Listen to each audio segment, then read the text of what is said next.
yang perhatiin ya Mas Mike ya. Akhirnya pas sudah kejadian nih, Iya. pas udah kejadian dan sepertinya mengarah pada proyeksi dan arah yang sesuai dengan prediksi 2 tahun yang lalu. Ini akan kita bahas lebih dalam ya, dengan temanya itu adalah kebangkitan Pax Judaica ya, di mana kita akan membahas bersama dengan Mas Mike, Chief Ekonom kita yang sudah membahas ini dari 2 tahun sebelumnya ya Mas Mike. Kita juga sudah mempersiapkan presentasi yang komprehensif ya, dengan data-data yang menarik. Jadi pastikan teman-teman Cuan Troopers tune in sampai nanti talk ini selesai ya. Jangan lupa di-share ke teman-teman di Instagram, dan kita juga ada di YouTube ya. YouTube-nya Sukor Sekuritas, bukan hanya di Instagram tapi juga di YouTube. Jadi di-share aja ke teman-teman yang lain, karena materi ini eksklusif akan kita bawakan untuk teman-teman Cuan Troopers di sana untuk mendengarkan data-data yang menarik. Dan jangan lupa bertransaksi dengan menggunakan aplikasi Spot by Sukor Sekuritas dan juga join Spot Connect untuk insight-insight yang lebih menarik. Langsung aja nih kita sapa Mas Mike ya. Selamat malam Mas Mike, sehat? Malam Mas Dan. Malam. Wah, ini dengerin temanya sepertinya agak mengerikan ini ya. Ada dua kata ya, kita bilang ada Pax Judaica, kebangkitan Pax Judaica. Di mana kan kalau kita baca ini, kalau kita pakai bahasa Google nih ya, itu muncul definisi bahwa ini merupakan konsep yang mengacu pada dominasi atau pengaruh signifikan bangsa Yahudi di berbagai bidang seperti politik, ekonomi, budaya di seluruh dunia. Dan juga katanya istilah ini seringkali dikaitkan dengan gagasan tentang kebangkitan kekuatan Yahudi setelah berabad-abad mengalami penindasan. Dan banyak juga yang bilang Pax Judaica ini banyak dikaitkan dengan konsep akhir zaman ala Yahudi gitu, Mas Mike. Nah, ini eh, saya jelasin ini aja sebenarnya agak agak merinding ya, konsep akhir zaman ini, karena kondisinya di Iran Israel lagi perang. Kita takut gitu ya kalau eskalasinya semakin meningkat nanti beneran kejadian ini. Apalagi yang prediksi Mas Mike ya, Iya. sering kejadian soalnya. Takut juga ya, moga-moga enggak. Gimana Mas Mike? Iya. Jadi mungkin sebelum ke slide-slide Iya. rumit gitu ya, saya Mhm. mau menjelaskan ya. Benar seperti apa yang Mhm. disampaikan oleh Mas Daniel ya, bahwa Pax Judaica itu adalah Mhm. periode di mana bangsa Israel sekarang ya, Iya. Israel sebagai sebuah nation, sebagai sebuah negara itu akan mendominasi seluruh bidang kehidupan masyarakat. Mhm. Baik itu kebijakan militer, kebijakan politik internasionalnya, Iya. maupun itu ekonominya, maupun itu moneternya, Mhm. maupun itu social culture-nya, Mhm. itu kemungkinan besar ke depan itu dia akan mendominasi apa namanya, kehidupan masyarakat global. Nah, Oke. ini yang sudah terlihat apa yang terjadi selama kurang lebih mungkin sampai tahun ini, mungkin 3 tahun terakhir ya. Mhm. Apa yang terjadi di Timur Tengah menunjukkan bahwa hegemoni Israel di Timur Tengah itu bukan lagi per se di wilayah Palestina yang sekarang Mhm. kita Mhm. kenal gitu ya. Konflik Israel Palestina ini kan konflik yang udah terjadi sejak tahun 1944 ya. Mhm. Semenjak berdirinya negara Israel itu tahun 1944, tahun 45 itu sampai sekarang. Biasanya orang kalau mendengar bangsa Israel atau negara Israel itu biasanya mereka fokusnya di Palestina. Iya. Tapi kalau kita lihat, kalau teman-teman yang mengikuti berita-berita internasional, politik internasional, pasti teman-teman mendengar bahwa ternyata sekarang influence atau peran Israel ini sudah meluas, tidak hanya di tanah Palestina, Iya. tapi juga dia sudah melampaui Syria sekarang, bahkan dia sudah mengkontrol Mesir, Mhm. sebagian tanah di Mesir, bahkan kebijakan ekonomi dan politik luar negeri pemerintah Mesir sekarang pun sudah Mhm. dikontrol oleh Israel. Dan juga Israel mengontrol sebagian besar Mhm. wilayah Irak yang kita tahu diinvasi oleh Amerika sejak tahun 2004, dan sekarang lebih luas lagi ke Iran. Mmm. Nah, jadi pengaruh Israel ini tidak per se fokus di tanah Palestina sebenarnya, Iya. tapi ini meluas sampai ke eee, Iran sekarang Mhm. gitu. Mhm. Dan sekarang kalau kita lihat peta Timur Tengah, satu-satunya negara Timur Tengah yang secara quote on quote politik dan ekonominya belum didominasi oleh Israel itu adalah Iran. Oke. Makanya Iran ini menjadi satu-satunya kekuatan yang menjadi kekuatan resisten istilahnya Mhm. sekarang ya. Kekuatan resisten untuk menghalangi hegemoni Israel di Timur Tengah. Mmm. Oleh karena itu, kenapa dari tahun 1995 sampai dengan terakhir tahun 2025 ini, pemerintahan Israel, yang di bawah Netanyahu sekarang ini, Iya. sangat menginginkan terjadi perubahan rezim di Iran. Mhm. Jadi Israel ini tujuan objektif utamanya adalah ingin merubah rezim di Iran agar pemerintahan Iran sekarang ini pro dengan kebijakan internasionalnya Israel. Nah, ini yang sekarang sedang dicoba dan terus dicoba sehingga sampai terjadi perang kemarin dengan Israel Iran dan sudah terjadi sebenarnya dari tahun 2024. Nah, kita ini sudah memprediksi ini sejak tahun 2023, sejak pecah perang, serangan 10 Oktober oleh Hamas, terus kemudian terjadi invasi Israel di Gaza, kami melihat bahwa ini nggak berhenti sampai Gaza, Mmm. tapi ini akan terus meluas ke Syria dan Syria sudah terjadi. Presiden Syria Bashar al-Assad sudah jatuh, sudah digantikan oleh presiden Syria yang baru dan presiden Syria yang baru ini, pemerintahan Syria yang baru ini pro dengan kebijakannya Israel. Nah, ini akan terus berlanjut sampai dengan pemerintahan Iran sekarang jatuh.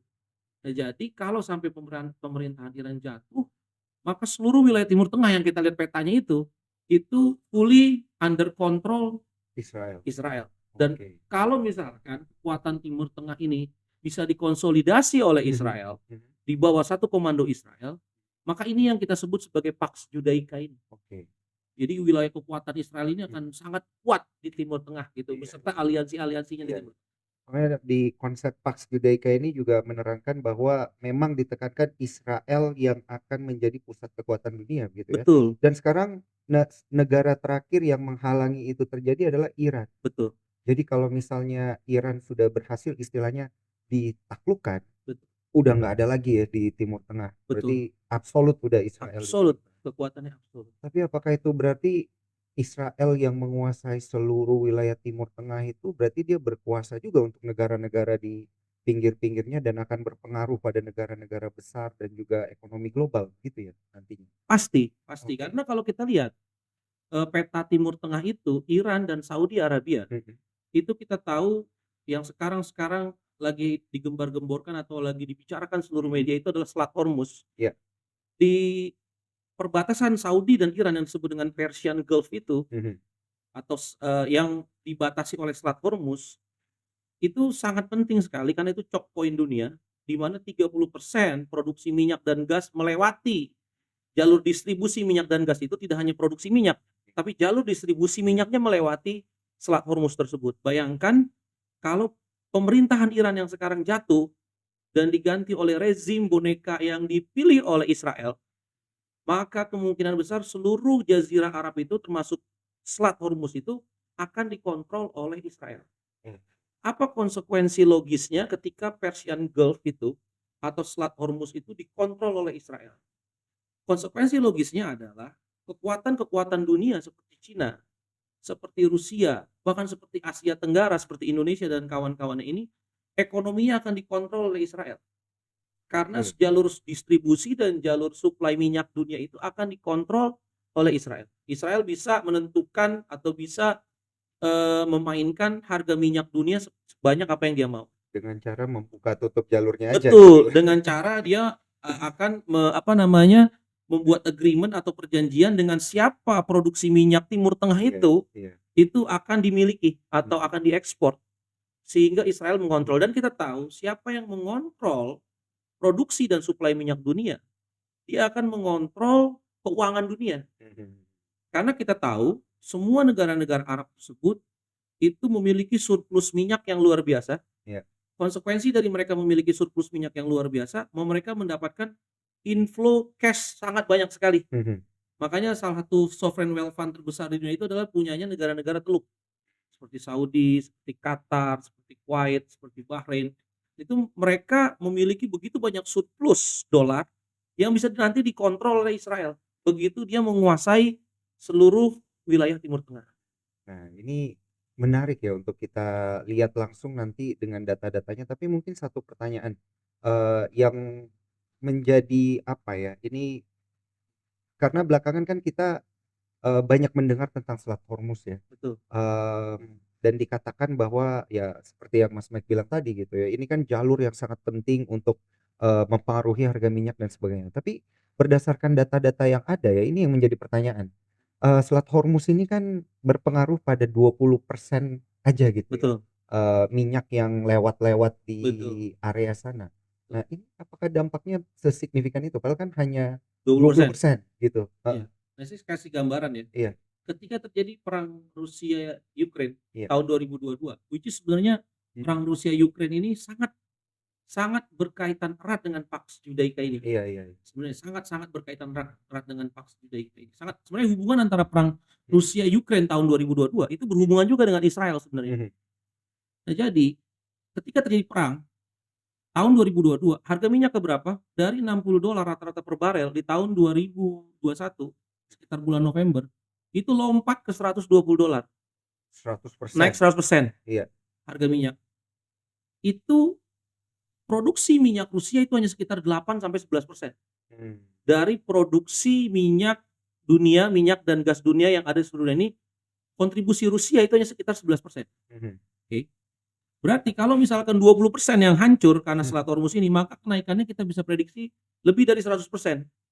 Kenaikan harga minyak dunia bisa 200%. Sekarang pertanyaannya harga minyak dunia ada di level berapa? Rata-rata ada di level $60. $60, Berarti kita kali 2 mungkin kita kali 3 berarti kan ya, 180 berarti. $180 per barel. Bayangkan kalau harga minyak naik $180, Inflasi jadi berapa inflasi nih? jadi berapa persen? Jadi Ngeri banget. betul itu sangat dahsyat. Ini belum mengasumsikan bahwa ketika terjadi perang Rusia Ukraine, minyak Rusia itu Heeh, nggak hilang. heeh, Karena kilang-kilang minyak Rusia itu masih bisa berproduksi. mhm, Rusia masih bisa kirim minyaknya melalui jalur pipa ke China, ke India, mhm, melalui melalui Laut Kaspia, mhm, melalui, Mediterania.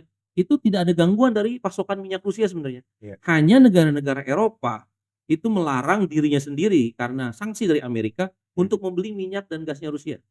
Itu oke. yang menjelaskan kenapa harga minyak dunia naik. Jadi sebenarnya secara supply, produksi maupun supply nggak ada gangguan. Iya, iya, iya. Nah, ini yang terjadi adalah kalau sampai Selat Hormuz ditutup, maka nggak cuma produksi yang terganggu, maka distribusi jalur minyak pun terganggu. Jadi dampaknya akan jauh lebih dahsyat. Dan juga kita harus ingat, waktu tahun 2022 ketika harga minyak dunia naik dari $60 ke $120, The Fed Mhm, menaikkan suku bunga 500 basis point, 5% dari tahun 2022 ke 2024.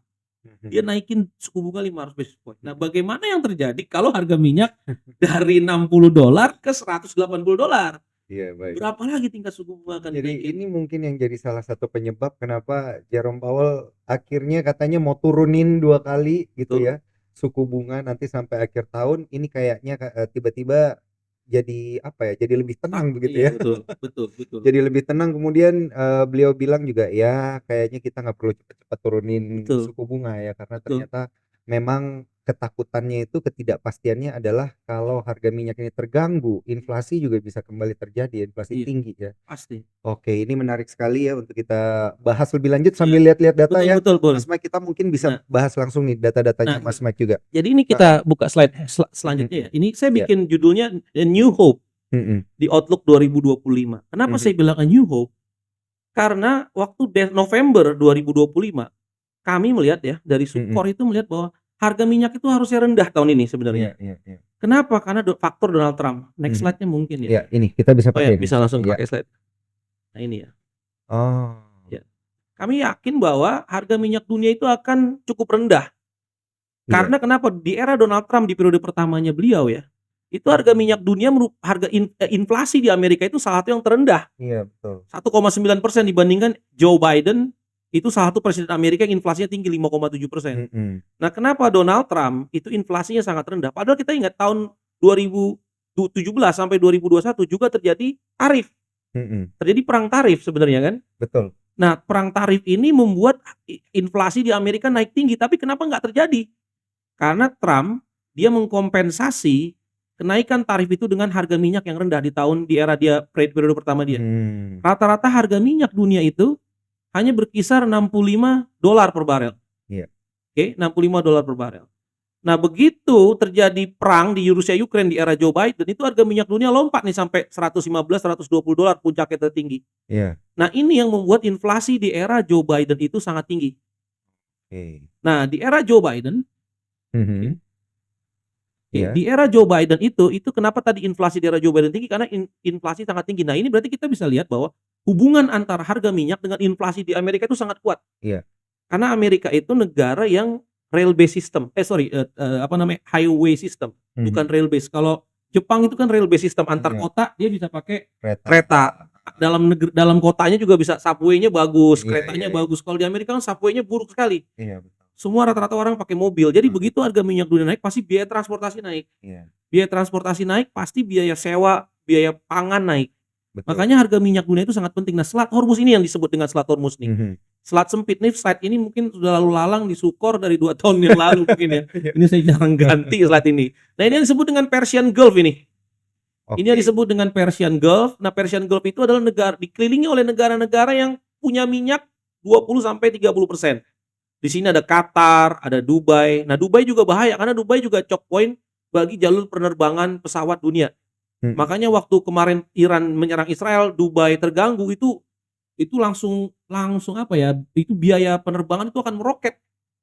Ini Iya. karena kalau kita mau ke Eropa dari Asia itu kan biasanya transit di Dubai. Betul, jalurnya terganggu tuh langsung. Jalurnya Iya terganggu iya. kan, Heeh. selain minyak, transportasi udara juga terganggu, Mhm. Qatar juga sama. Mhm. Nah, terus kalau kita lihat Kuwait, terus kalau kita lihat Bahrain, dan Iya. yang paling besar itu Saudi Arabia, kan produsen produsen minyak terbesar itu Saudi Arabia. Mhm. Dan celakanya ya, seluruh kilang minyak terbesar di muka bumi itu adanya di Persian Gulf. Dari Irak sampai Bahrain, sampai Qatar, sampai Dubai, itu semua produksi minyak, kilang minyak terbesar Arab itu pun adanya di sini nih, di dekat Bahrain. Nah, ini yang membuat kalau sampai Iran menyerang Qatar kemarin itu that's it, selesai. Kalau sampai Iran menyerang Qatar, menyerang Bahrain, menyerang Kuwait, menyerang Oman, kenapa Mhm. Iran menyerang Oman, Qatar, dan Bahrain ketika dia berperang dengan Israel? Karena negara-negara Arab ini itu negara-negara yang punya hubungan aliansi militer dengan Amerika dan Israel. Baik. Oh. Jadi kalau misalkan Amerika mau menyerang Iran, itu nggak lewat Samudra Hindia, kejauhan. Dia cukup Iya, serang aja serangnya lewat Oman, Qatar. basis, betul, lewat Kuwait, Bahrain, Qatar, Dubai, di situ. Nah, ketika Amerika membom apa namanya, fasilitas nuklirnya Iran kemarin 3 itu, makanya apa yang dilakukan oleh Iran untuk meretaliasi Amerika? Nggak mungkin Iran menyerang Amerika ke negaranya karena terlalu Iya jauh, iya, jaraknya betul betul. puluhan ribu kilometer. Iya iya. Yang dilakukan oleh Iran adalah dia menyerang Pangkalan pangkalan-pangkalan udara Amerika yang di paling dekat di iya. Kuwait, di Qatar, di Bahrain. Nah, yang Heeh. dihajar sama Iran kemarin itu di Qatar. Iya iya. Bayangkan kalau Iran meroket Qatar seperti apa yang Iran lakukan dengan Israel, maka kilang-kilang minyak di Qatar itu akan hancur habis-habisan. Dan produksi minyak di Qatar itu akan terganggu, dan otomatis kalau terjadi perang antara Iran dengan negara-negara GCC yang dianggap sebagai aliansi Amerika di Timur Tengah, otomatis Selat Hormuznya akan ketutup.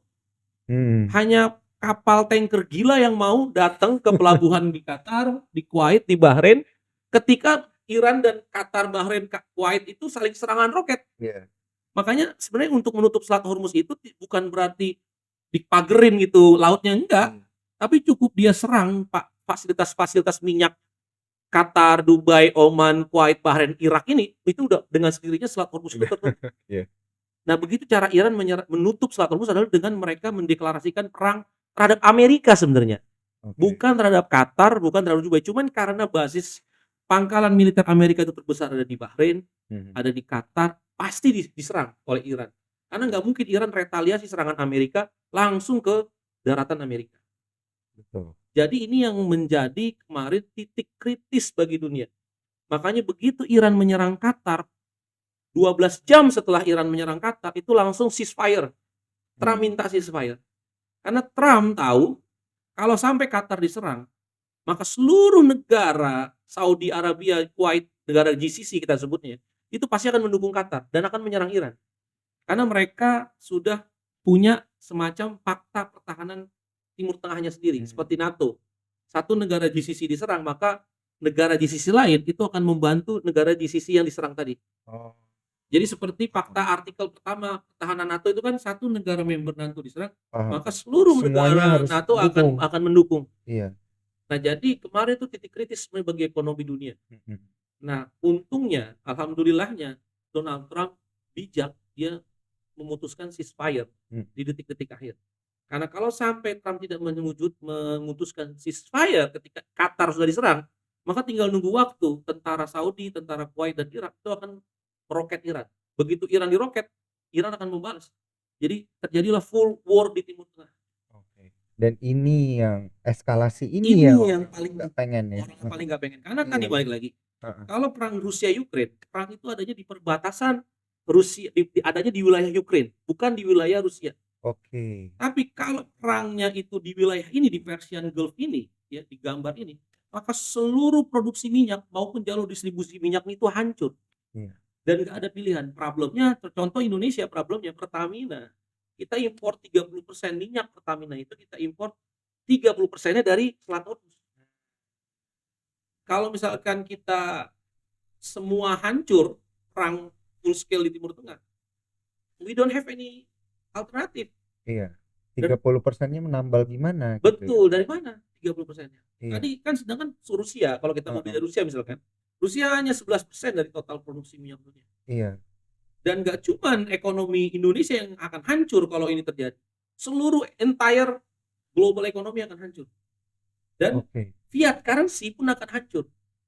Fiat currency emas kan maksudnya? Bukan fiat currency, uang kertas yang Oh, kita uang pegang kertas. nih. Oke. Uang kertas yang kita pegang ini akan hancur. Kenapa? Karena sebenarnya nilai uang kertas kita ini itu diukur atau di-anchor dengan minyak sebenarnya. Oh, Semenjak tahun 1970. bukan dengan emas ya? Bukan dengan emas. Kan kalau di tahun 1970 itu waktu itu Presiden Nixon itu dia melepas harga emas terhadap US dollar. Oke. Tidak lagi satu emas itu $1 itu tidak lagi di underlying dengan US dollar sejak tahun 1970.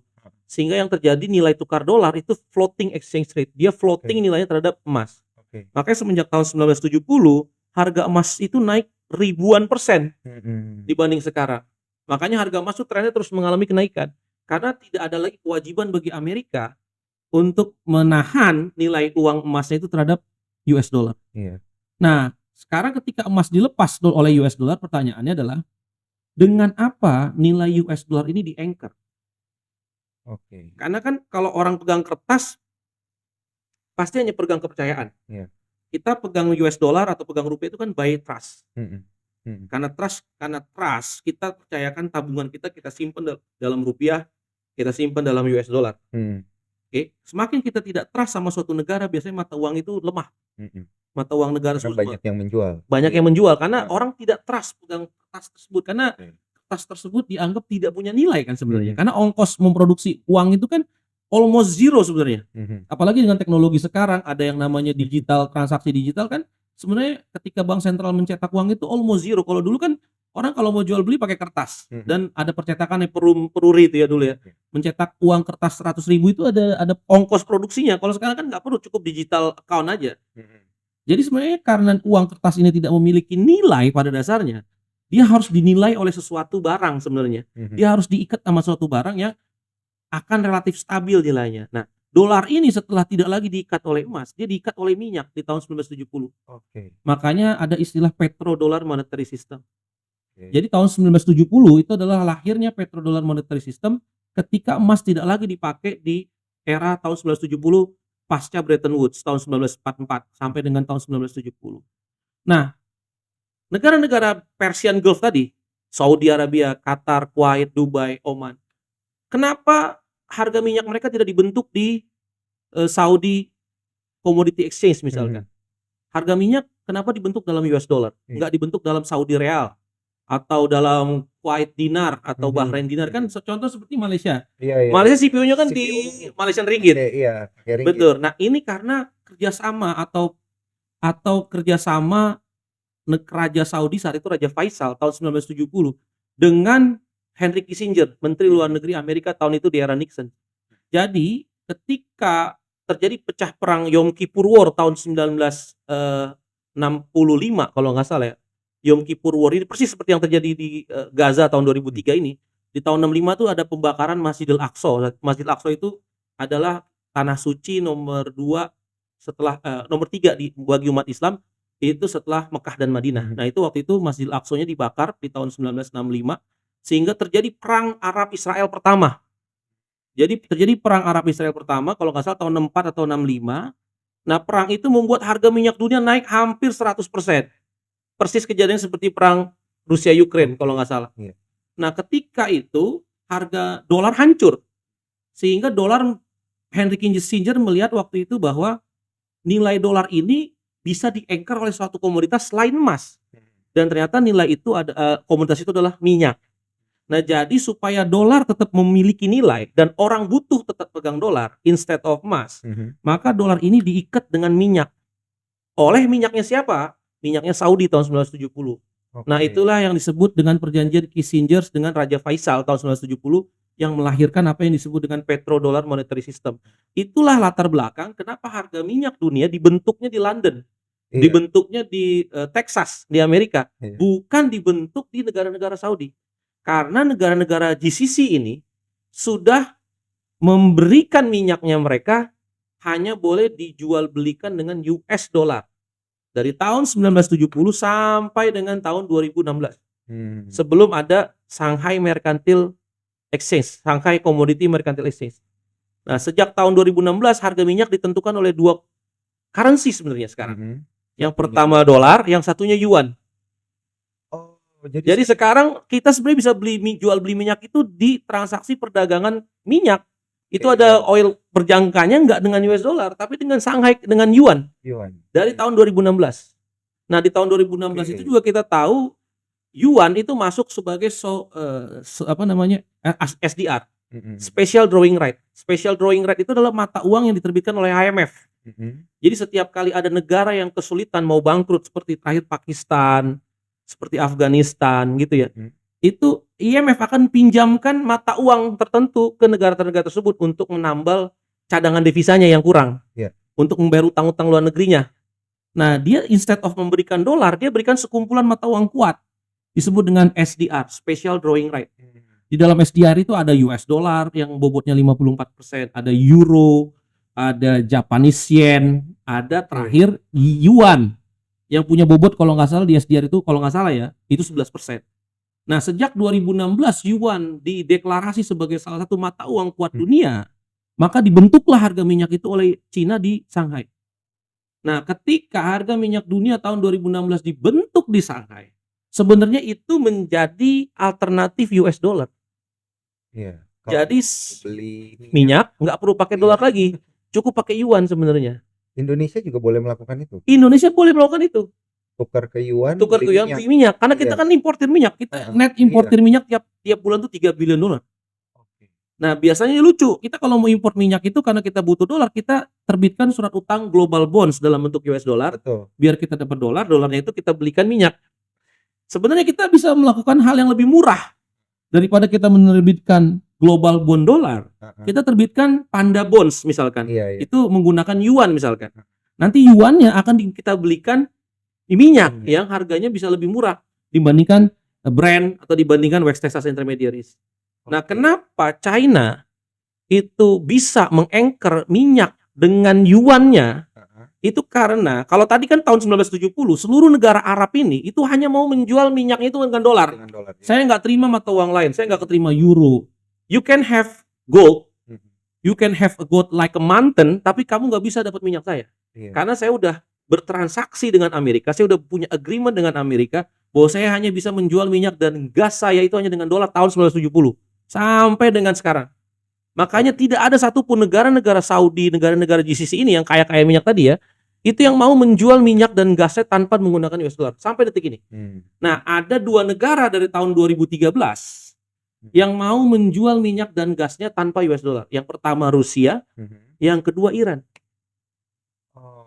Jadi Rusia dan Iran itu sekarang bisa menerima asupan yuan, dan yuan ini dipakai oleh Iran dan Rusia untuk membeli barang-barang dari China. China kan manufacturing of the world, dia mau produksi apapun katanya, kecuali matahari dan bulan katanya. Semua barang diproduksi Cina katanya, kecuali matahari dan bulan. Dengan special price gitu. Special price gitu. Nah, jadi dengan adanya yuan sebagai pengganti US dollar ini jadi alternatif bagi seluruh dunia. Bagi negara-negara yang political interest-nya tidak pro dengan Amerika, mereka bisa punya pilihan. Karena biasanya kan Amerika setiap kali dia benci oleh satu negara atau kebijakan luar negeri satu negara itu bertentangan dengan kepentingan Amerika, yang biasanya dilakukan oleh Amerika itu adalah dia tutup SWIFT, transaksi ekspor impor itu Mhm. ditutup oleh bank-bank di Amerika. Iya. Sehingga negara tersebut tidak bisa ekspor impor dengan leluasa. Mereka menggunakan US dollar untuk jadi alat sanksi gitu. Mhm. Nah, dengan adanya yuan, Iran dan Rusia ini leluasa dari tahun 2013 Hmm. sampai sekarang mereka bisa jual beli tanpa harus menggunakan US dollar. Nah, ini menarik. Saya punya pertanyaan lanjutan, Mas Mike. Saya Tapi minum dulu mungkin nih ya. iya ya, kita sambil santai aja, sambil istirahat sebentar. Mas Mike, saya ingin ingatkan teman-teman di Cuan Troopers yang ada di Instagram dan juga di YouTube, boleh ya kasih pertanyaan ke Mas Mike dengan cara langsung aja di kolom question and answer, atau yang dari YouTube boleh di kolom komentar untuk pertanyaan-pertanyaannya. Nanti akan kita bahas lebih lanjut ya, akan kita tanyakan lebih lanjut ke Mas Mike begitu ya. Gantian saya lagi yang minum ya, Mas Mike. Siap. Ini menarik Baik, sekali. menarik sekali Mas Mike. Sehingga kalau kita sederhanakan ya, berkaitan dengan minyak dan juga dolar keterkaitannya, apakah kalau minyak naik itu berbanding lurus dengan dolar yang naik, atau malah dia berbanding terbalik gitu? Nah, ini pertanyaan yang sangat menarik. Iya, heeh. Sejak tahun 2000 em, sejak tahun 2013 ya, Mhm. itu setiap kali harga minyak dunia mengalami kenaikan, US dollar tuh pasti naik. Dolar indeks ya. Iya, iya. Dolar ini kan naiknya DXY. Ukuran dolar itu apa biasanya DXY? Dolar Iya. dengan mata uang kuat Iya, iya. lainnya 6 5 mata uang. 6 mata uang, 5 atau 6 saya lupa. 6 atau 5 mata uang kuat dunia itu namanya DXY, indeksnya. Mhm. Nah, itu biasanya selalu menguat. Hmm. Kenapa? Karena sejak tahun 2013 itu Amerika udah jadi surplus ekspor Iya. minyak. Udah jadi produsen minyak. Jadi setiap kali harga minyak dunia naik, permintaan dolar pasti naik karena orang akan beli dolar untuk beli impor minyak yang lebih tinggi. Jadi yang tadinya harusnya kebutuhan dolar saya 1 miliar dolar, sekarang harus butuh 3 miliar dolar kalau harga minyak dunia naik. Hmm. Nah, harga dolar itu akan naik. Contohnya waktu perang Rusia Ukraine. Iya. Tahun 2022 ketika harga minyak dunia naik hampir 100%, itu dolar indeks kan naik luar biasa tuh. Hmm. Karena orang membutuhkan US dollar untuk beli minyak dan gas dari Amerika. Nah, sejak tahun lalu, sejak Trump berkuasa dan terjadi pecah perang Iran ini terjadi anomali nih. Mhm. Harga minyaknya kemarin naik, ya sempat beberapa minggu naik, terus tiba-tiba dolar indeksnya Dolarnya turun. turun, iya. Ini menunjukkan bahwa dedolarisasi ini semakin efektif. Dengan cara apa ya? Dengan cara apa? Ya, dengan cara apa? Berarti orang punya alternatif pilihan membeli minyak tanpa menggunakan US dollar tadi. Wah, ini baru nih masuk nih. Betul. Baru Betul. masuk. Untung tadi nanya yang Betul, sebelumnya. betul. Makanya ini pertanyaan menarik. Makanya dedolarisasi ini ternyata udah efektif. Heeh. Kalau dulu orang bicara dedolarisasi, kita syukur udah bicara dedolarisasi itu dari tahun 2022. 2022, benar. Kita udah bicara dedolarisasi, kita bicara bahwa ini akan ada pelemahan secara permanen mata uang Amerika terhadap mata uang negara-negara kuat lainnya. Iya. Kenapa? Karena kalau dulu dari tahun 2013 sampai 2024 itu selalu setiap kali harga minyak dan komoditas naik itu dolar akan kuat. Tapi waktu perang Iran kemarin itu dolarnya turun. Ini menunjukkan bahwa ada orang bisa punya alternatif selain US dollar untuk beli minyak dan gas. Terbukti. Alternatifnya apa? Yuan salah satunya. Iya. Atau dengan Japanese yen nanti atau dengan euro. Orang bisa beli euro ditukar Japanese yen, ditukar dengan yuan, orang bisa beli minyaknya. Oke. Jadi orang sekarang melihat aset-aset keuangan Amerika itu jadi tidak menarik seharusnya. Karena kalau dulu permanen seluruh negara itu taruh uangnya di US dollar, termasuk negara-negara Saudi dan kawan-kawan ini, sekarang mereka punya alternatif. Iya, iya. Nah, ini yang membuat dolar indeks ini jadi melemah. Dan dolar tidak hanya melemah terhadap mata uang currency yang lain, tapi dolar juga udah melemah terhadap emas. Oh, Jadi oke. saya Udah nggak berbanding lurus lagi. Betul, udah nggak berbanding lurus lagi. Jadi sekarang kalau saya gambarkan selalu gini, dolar ini seperti kapal Titanic. Heeh. Dia kapal Titanic yang besar, dia mau sinking, dia mau tenggelam nih, mau karam. Tapi karena dia terlalu besar, kadang skoci-skocinya itu kecil. Yeah. Skoci-skocinya itu yen, euro, Swiss franc, terus habis itu ada yuan, ada gold di situ. Cuman kalau semua orang dari kapal Titanic ini kabur ke skoci-skoci yang kecil itu nggak muat skoci-skocinya. Karena aset US Treasury kan aset keuangan terbesar Amerika itu US Treasury. Itu nilainya 28 triliun US dollar. Nah, apakah orang kalau mau keluar dari aset yang sebesar 28 triliun US dollar itu, dia kan harus cari skoci yang besar juga. Dan belum ada skoci yang cukup untuk mereka keluar. Makanya pelan-pelan proses dedolarisasi ini terjadi pelan-pelan. Makanya harga emas akan terus mengalami kenaikan. Japanese yen mungkin akan terus mengalami kenaikan. Sekarang Japanese yen udah menguat sekitar 10%. Oke. Dan mungkin kalau dia bisa terus menguat, dia mungkin bisa menguat sekitar 20-25%. Nah, kalau Japanese yen menguat, maka yuan China akan menguat juga. Artinya kan orang makin pindah. Iya. Tabungan orang akan makin pindah dari US Treasury ke yuan, ke Chinese, ke yen. Nah, kalau yuannya terus dibeli, maka yuannya pun pasti menguat kan. Karena orang bisa beli yuan untuk beli manufacturingnya China dan beli minyak tadi nih. Karena China juga udah bisa jual minyak tanpa harus menggunakan US dollar tadi. Nah, kalau sampai ini yang terjadi, maka yang terjadi adalah nilai uang dolar itu akan terus turun. Dan even bahkan rupiah itu akan terus menguat. Makanya lucu kemarin waktu semua orang takut dengan tarif, kita dari Sukor bilang bahwa rupiah ini nggak mungkin ke 17.800. Iya. Rupiah ini pasti bisa menguat ke 15.000 bahkan. Kenapa? Karena terjadi proses dedolarisasi ini. Nah, kalau terjadi proses dedolarisasi sampai yuan menguat ke 6,3 misalkan, rupiah pun pasti menguat karena cross arbitrage currency. Jadi kalau satu mata uang dagang utama negara itu menguat, maka negara yang jadi mitra utama dagangnya pun akan menguat. Kayak Indonesia kan mitra dagang utamanya China. Jadi kalau yennya menguat, yuannya menguat dan Japanese yennya menguat, otomatis rupiah juga akan menguat. Karena kan berarti dia ada pertukaran perdagangan seperti itu. Nah, jadi otomatis kekhawatiran kita berlebihan kalau rupiah misalkan bisa sampai kayak krisis 98. Itu sangat berlebihan sekali sebenarnya. Karena yang terjadi sekarang dedolarisasi itu nyata. Iya. Apalagi dengan perang Israel-Iran sekarang ini, semakin takut orang pegang US dollar. US dollar, benar. Kenapa orang makin takut pegang aset US dollar? Karena misalkan kalau terjadi tiba-tiba beneran full scale war antara Amerika dengan Iran, even Amerika tidak aman. Pegang aset Amerika tidak aman. Kenapa pegang aset Amerika tidak aman? Kalau harga minyak lompat sampai 200 atau ke 300 dolar, The Fed harus menaikkan suku bunga, bener kan? The Fed harus menaikkan suku bunga. Nggak ada jaminan Amerika nggak masuk ke resesi atau nggak ada jaminan tidak terulang seperti global financial crisis seperti tahun 2008. Karena bayangin ya, kalau suku bunga waktu itu kita ingat tahun 2023 ada bank yang kolaps di Amerika kan, namanya SVB, Silicon Valley Bank. Kenapa bank itu sampai kolaps? Karena suku bunganya itu dinaikin 500 basis point.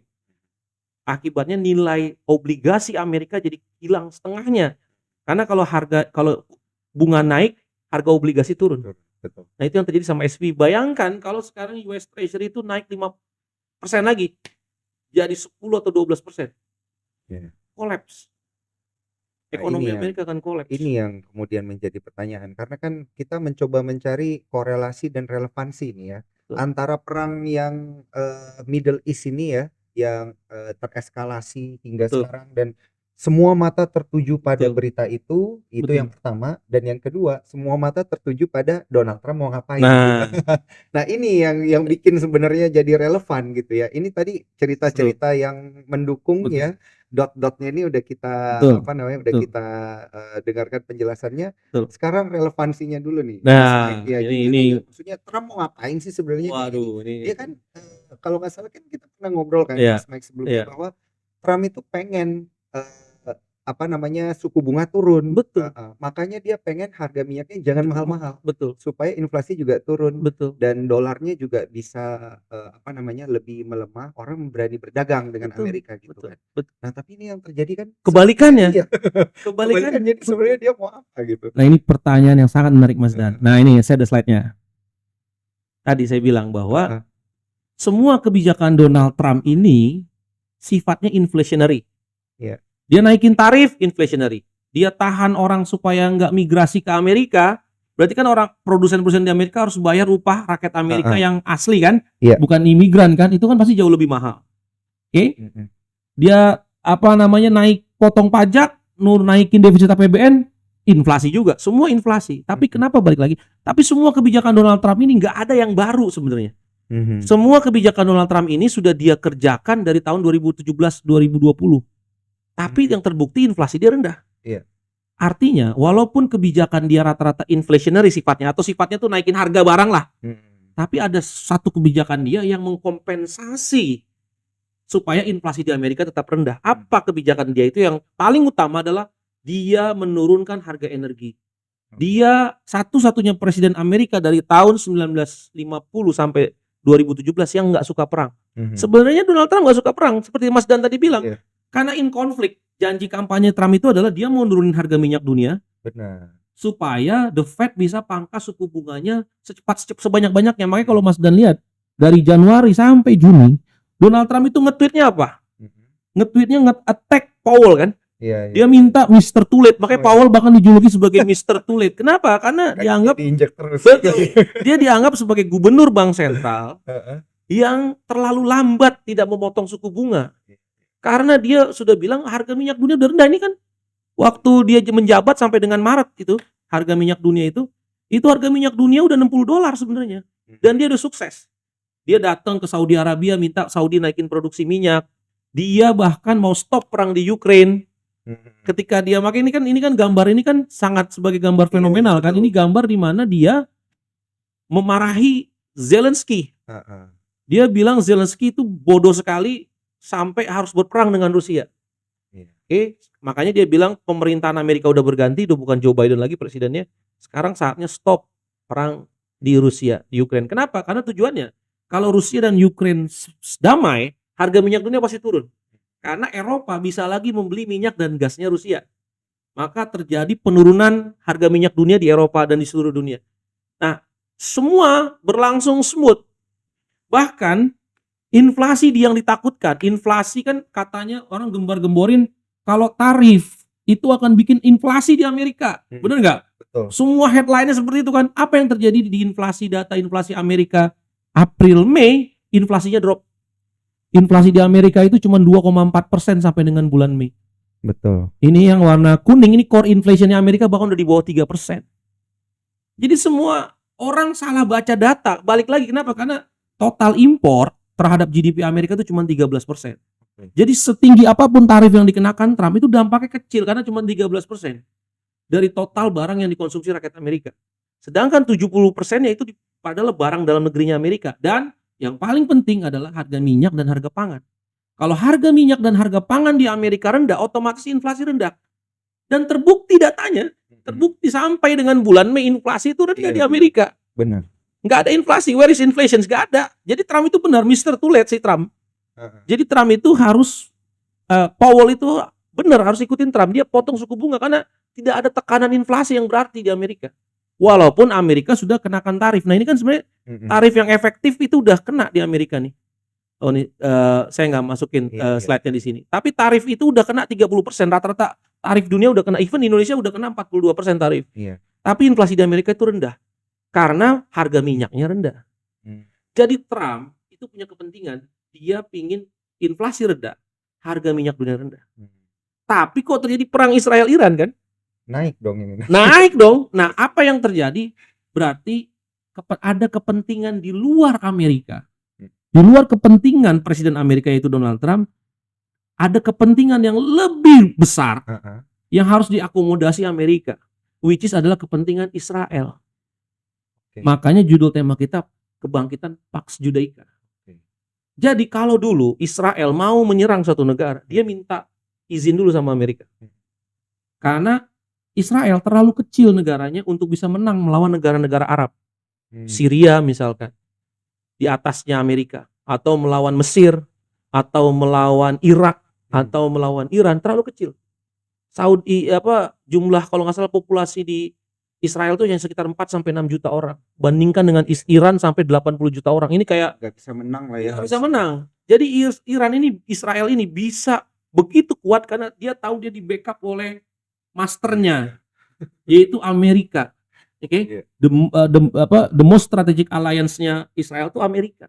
Dia tahu. Dan setiap kali Israel mau perang sama Libya, dia mau perang sama Irak, dia mau perang sama Syria, selalu dia minta izin Amerika. Dia selalu minta di backup sama Amerika. Tapi lawan Iran ini berbeda. Sebelum Israel nyerang Iran minggu lalu, itu Seninnya Donald Trump dengan Iran itu mau bikin nuclear deal. Nuclear dealnya apa? Iran bilang ke Amerika, kalau kamu tidak percaya saya bikin bom nuklir, kamu investasi aja pabrik pengayaan uranium di negara saya. Even Iran minta ke Amerika untuk dia jadi investornya. Kalau Mas Daniel jadi investornya di Iran, pasti kan bisa ngecek ini Iya, bener apa bener enggak? kan nih nuklir power plant-nya dijadiin bom atau dijadiin Iya, energi iya, kan? iya. Sampai segitunya. Bahkan sekarang terbukti salah satu intelligence di Amerika bilang bahwa Iran nggak mau bikin bom nuklir. Dan emang nggak ada. Dan emang nggak ada bom Oke. nuklir itu. Nah, yang jadi problemnya adalah sekarang harusnya itu harga minyak itu harusnya makin drop lagi di era Trump ini karena itu maunya dia. Iya. Tapi trade dealnya baru nuklir dealnya baru mau hari Senin minggu lalu, perangnya disulut sama Israel hari Sabtu. Waktu Israel mengassasinated kalau nggak salah 8 ahli nuklir saintisnya Iran plus jenderal garda revolusinya Iran. Nah, ini menyulut perang padahal ini mau ada nuklir deal hari Senin nih. Nah, ini artinya sebenarnya dengan kata lain Israel sedang memfetakompli Presiden Trump. Bener. Maksudnya ini supaya Amerikanya jangan deal lah sama Iran gitu. Betul. Oh, Betul, ini supaya nggak deal sama Iran karena kalau ini bahaya. Kalau sampai deal maka rezim mullah Iran ini akan terus berlangsung lama. Karena the most objective dari Israel itu adalah regime change lah, pergantian rezim seperti yang terjadi di Irak, seperti yang terjadi di Syria yang terbaru. Dia nggak mau Assad jadi presiden Syria.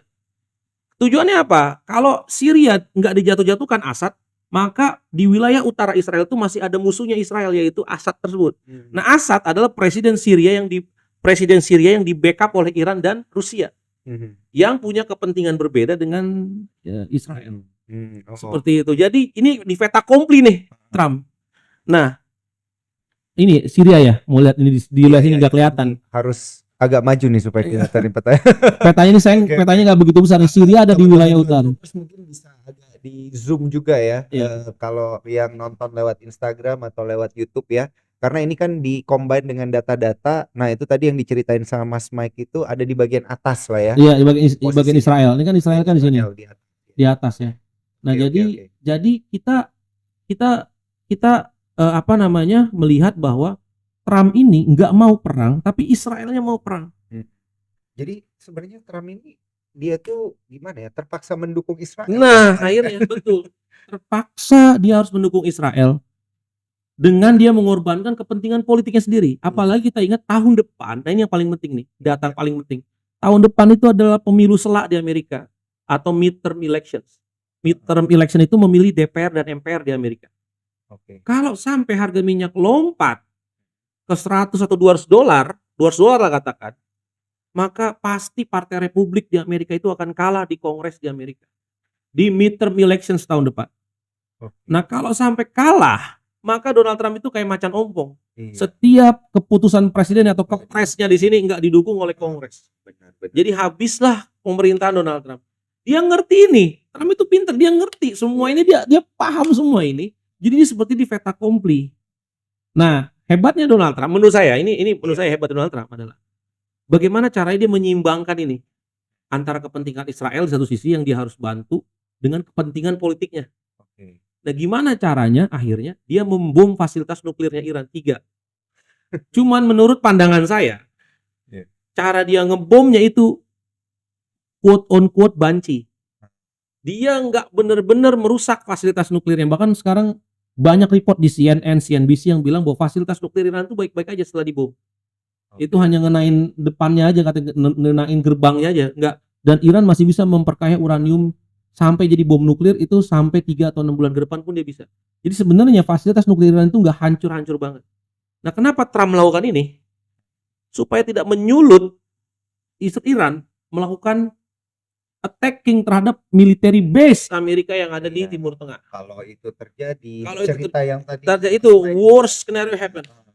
Nah, itu hebatnya. Jadi sekarang Israel saya udah bantu kamu. Sekarang saatnya ceasefire. Jadi sekarang Trump memilih ceasefire. Tujuannya apa? Menyelamatkan kepentingan politiknya dia sendiri nih. Karena dia nggak Di mau. tahun depan ya. Di tahun depan kan ada pemilu selanjutnya di Iya, Amerika. iya, iya, Kalau oke. harga minyak dunia sampai naik $200, hancur ekonomi dunia, ekonomi dia hancur. Luar biasa Mas Mike. Ini dari tadi kita menceritakan konsep yang sebenarnya gede banget gitu Betul, ya. betul. Ini tuh kayak satu film ya teman-teman Controllers ya. Dari awal nih teman-teman Controllers kalau misalnya perhatiin ya, kalau yang kelewat gitu ya, nggak sengaja bersin hacu kelewat. Nanti nonton lagi dari awal ya, karena tentunya nanti kita akan posting di Instagramnya Sukor dan juga di YouTube. Ini tuh benar-benar seru banget diceritain sama Mas Mike dari awal. Dan sebenarnya ini udah diprediksi dari 2 tahun lalu ya, Betul, betul, Mas Mike. Ini bisa terjadi dan ternyata sekarang sudah terjadi beneran betul, gitu ya. Bahkan waktu itu presidennya bukan Trump loh. betul. Biden, masih Biden. Iya, masih Biden, dan Mas Mike ini udah memproyeksikan ini ya. Jadi kalau teman-teman penasaran, teman-teman Cuan Troopers penasaran, pertanyaannya langsung aja di drop di kolom question and answer.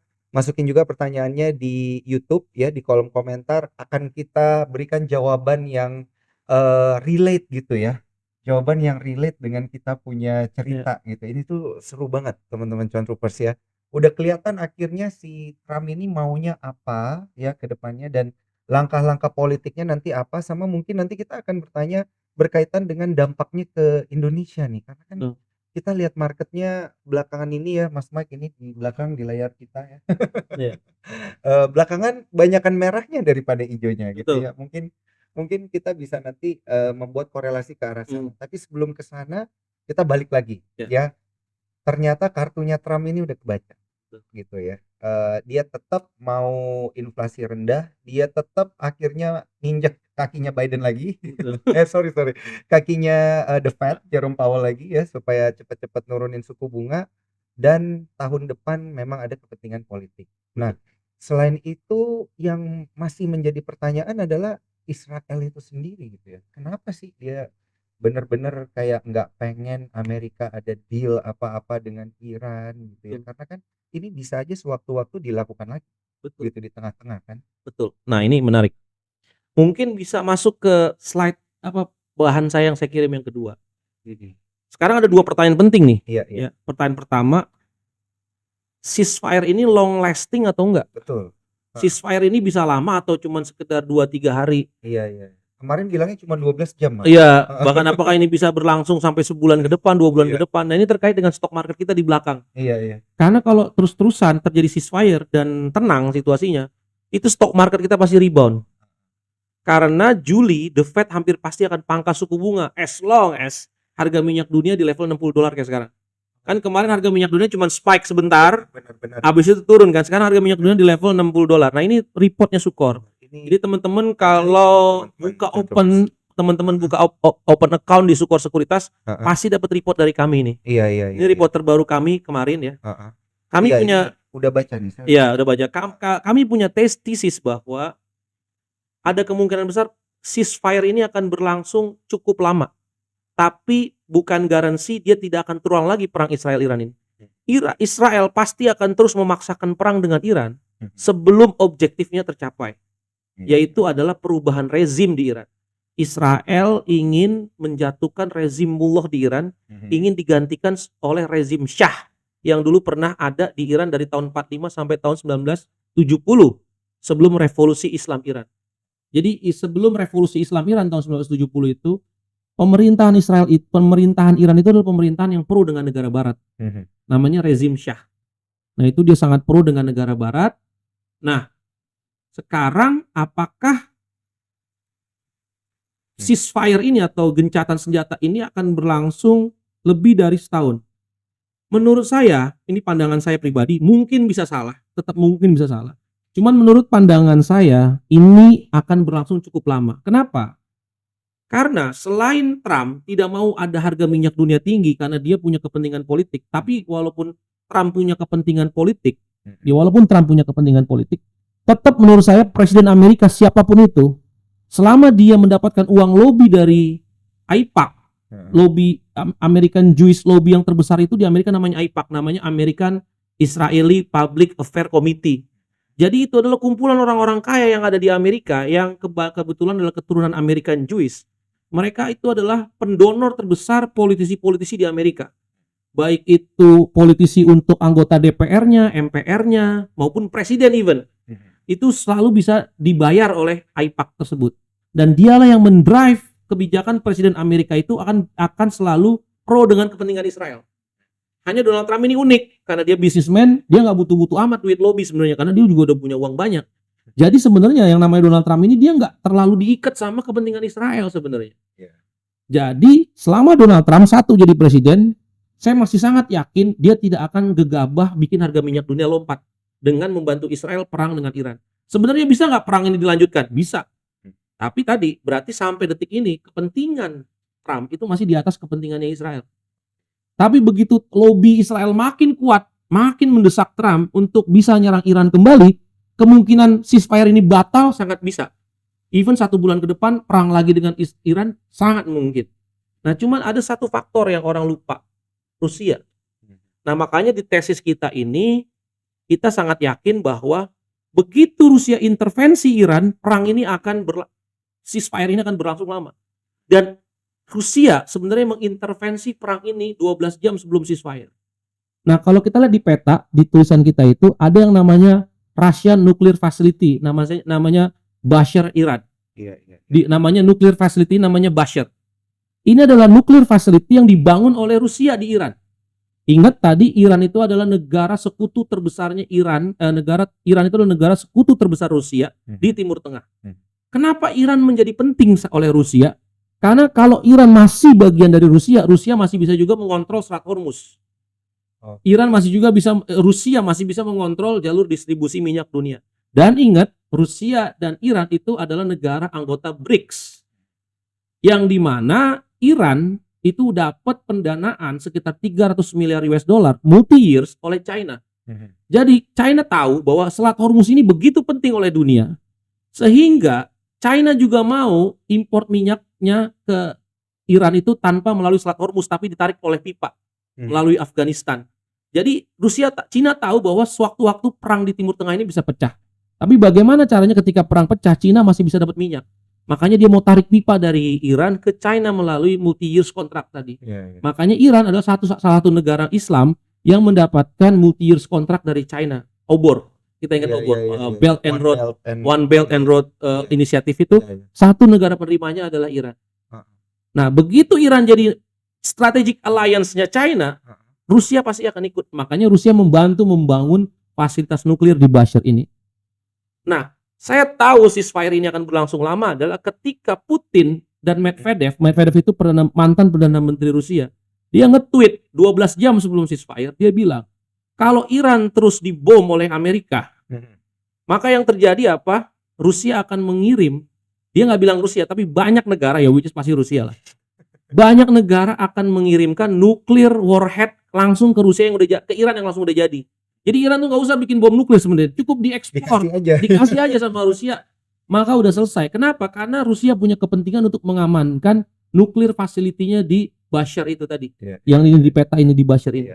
Jadi kalau sampai Iran itu diserang dan nuklir facility Bashar-nya diserang oleh Israel, maka Israel akan berhadapan dengan Iran. Amerika dan Israel akan berhadapan dengan Rusia. Karena di situ ada 200 sampai 300 nuklir scientist Rusia yang bekerja di Bashar facility tersebut. Nah, jadi makanya yang bisa aja jadi korban kalau diserang. Betul, gitu. betul. Dan ketika itu terjadi, Rusia juga pasti turun tangan. Betul, karena itu investasinya dia di situ. Iya. Itu investasi itu. Makanya begitu itu ditweet sama Medvedev, mantan Perdana Menteri Rusia, itu langsung stop ceasefire. Jadi ada dua kemungkinan kenapa terjadi ceasefire. Yang satu intervensi Vladimir Putin, karena 24 jam setelah fasilitas nuklir Iran diserang oleh Amerika, itu Menteri Luar Negeri Iran langsung datang ke Rusia. Nah, ini kalau mungkin kita gedein petanya, mungkin saya nggak bisa gede ya. Di utaranya Iran ini adalah Caspian Sea ini. Di utaranya Iran bisa itu, kita zoom nih ya. Iya, di bagian utaranya itu utara. cuman nggak ada gambarnya di sini sayang. Cuman di utaranya itu dari Al-Hilal ke atas itu ya. Itu kan Irak ya, Al-Hilal itu ke atas itu adalah Caspian Sea. Nah, Caspian Sea itu dari Rusia. Jadi Iran itu berbatasan dengan Rusia di bagian selatan.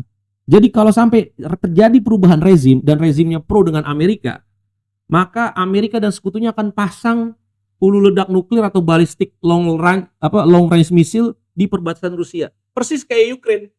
Kan kenapa Ukraine ini diserbu sama Rusia itu kan karena Rusia nggak mau Ukraine ini jadi bagian dari NATO.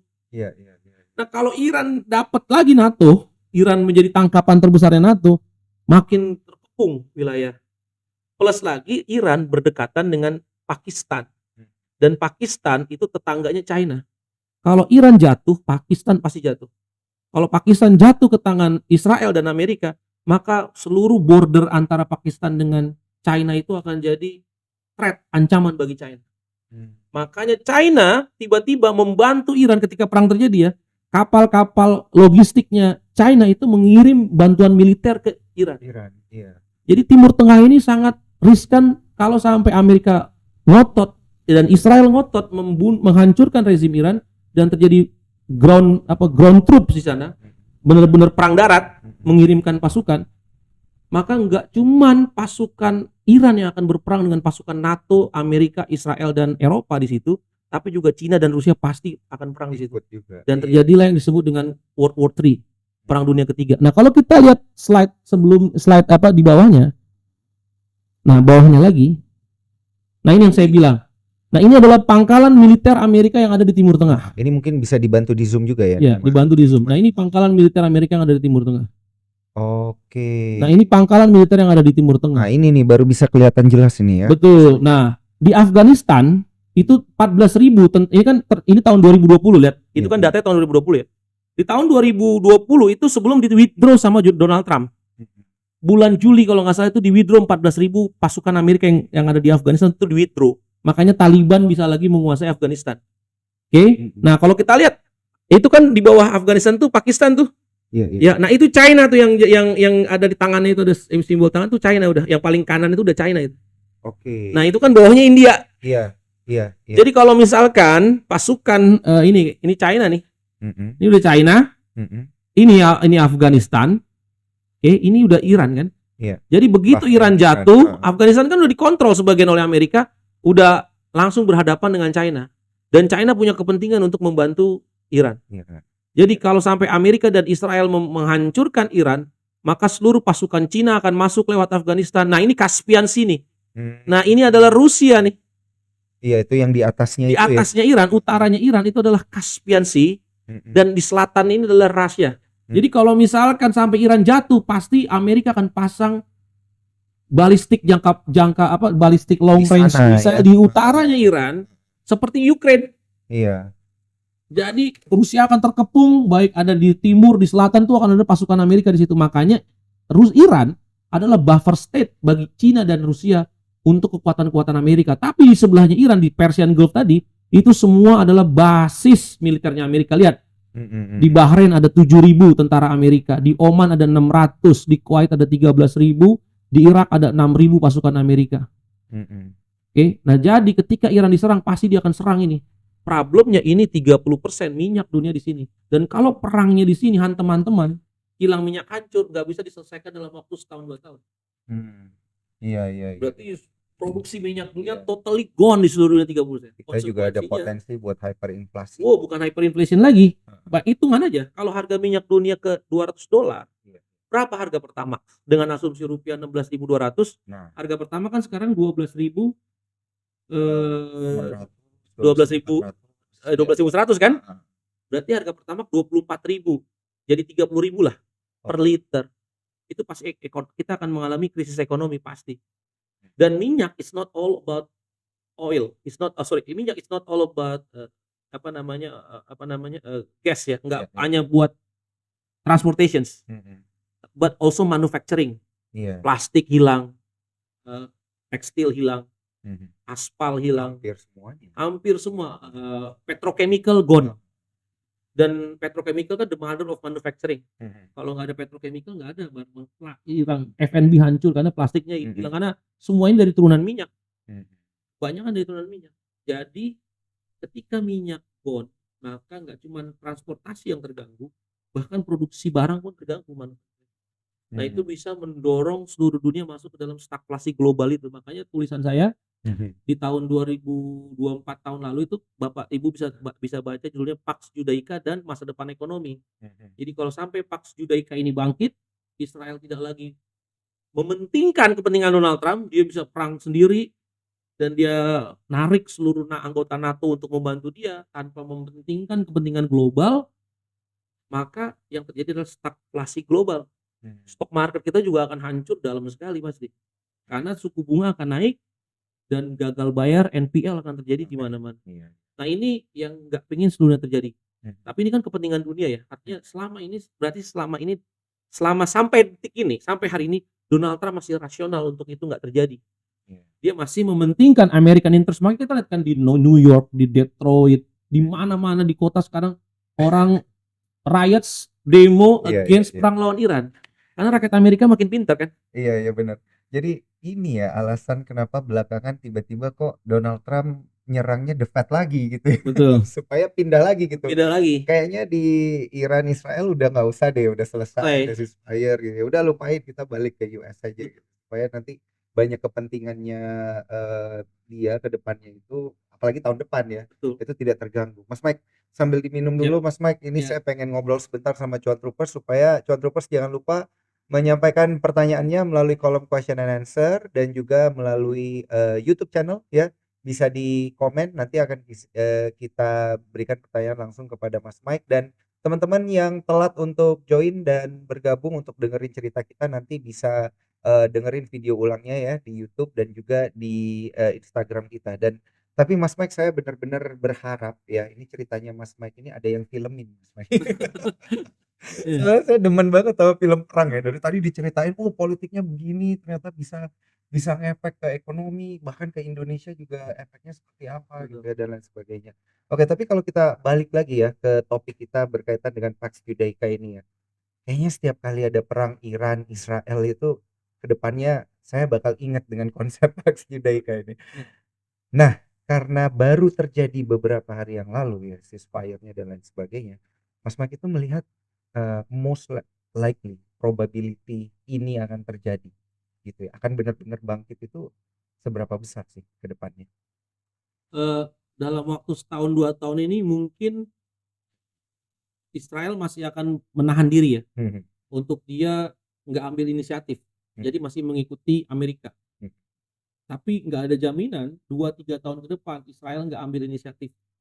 Karena kan tadi Israel itu dia sekarang masih dibantu oleh Amerika. Tapi pasti at some level dia akan ingin independen sendiri dari Amerika.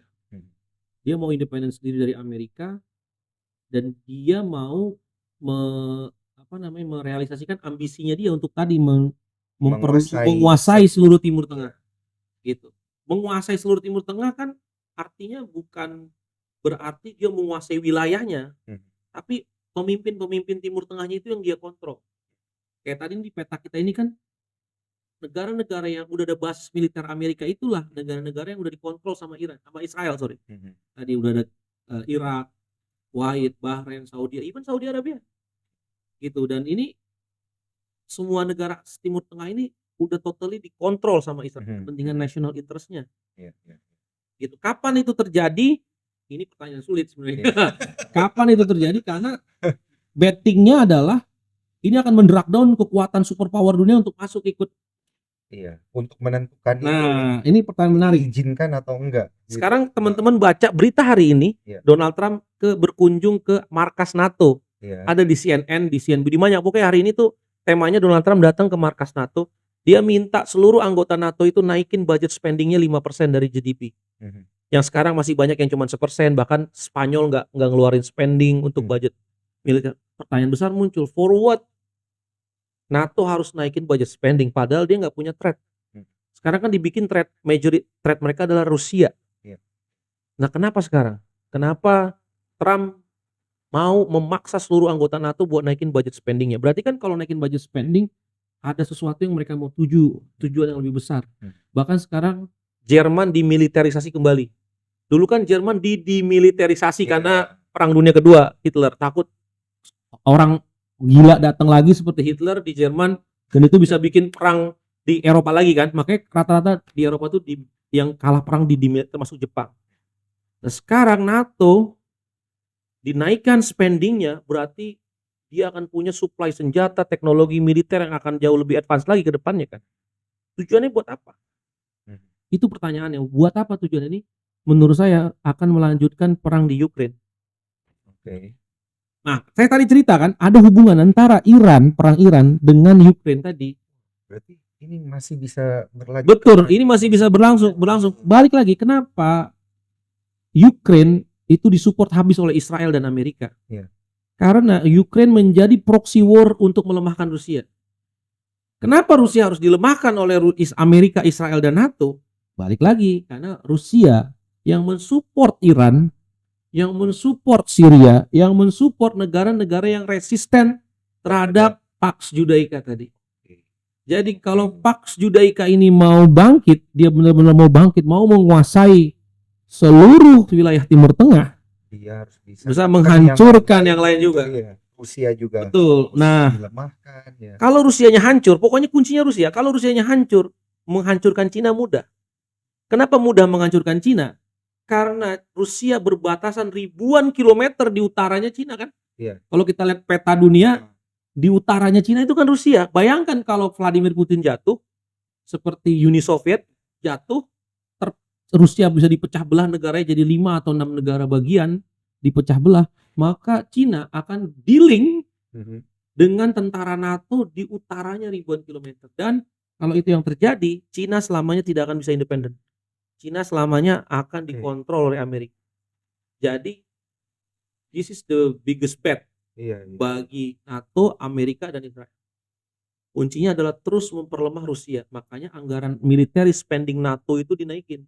Tujuannya berarti nanti ke depan mungkin kalau Trumpnya udah nggak jadi presiden, the next presiden yang dipercaya Israel bisa totally control by Israel lobby, itu the nextnya mungkin akan melanjutkan perang dengan Rusia.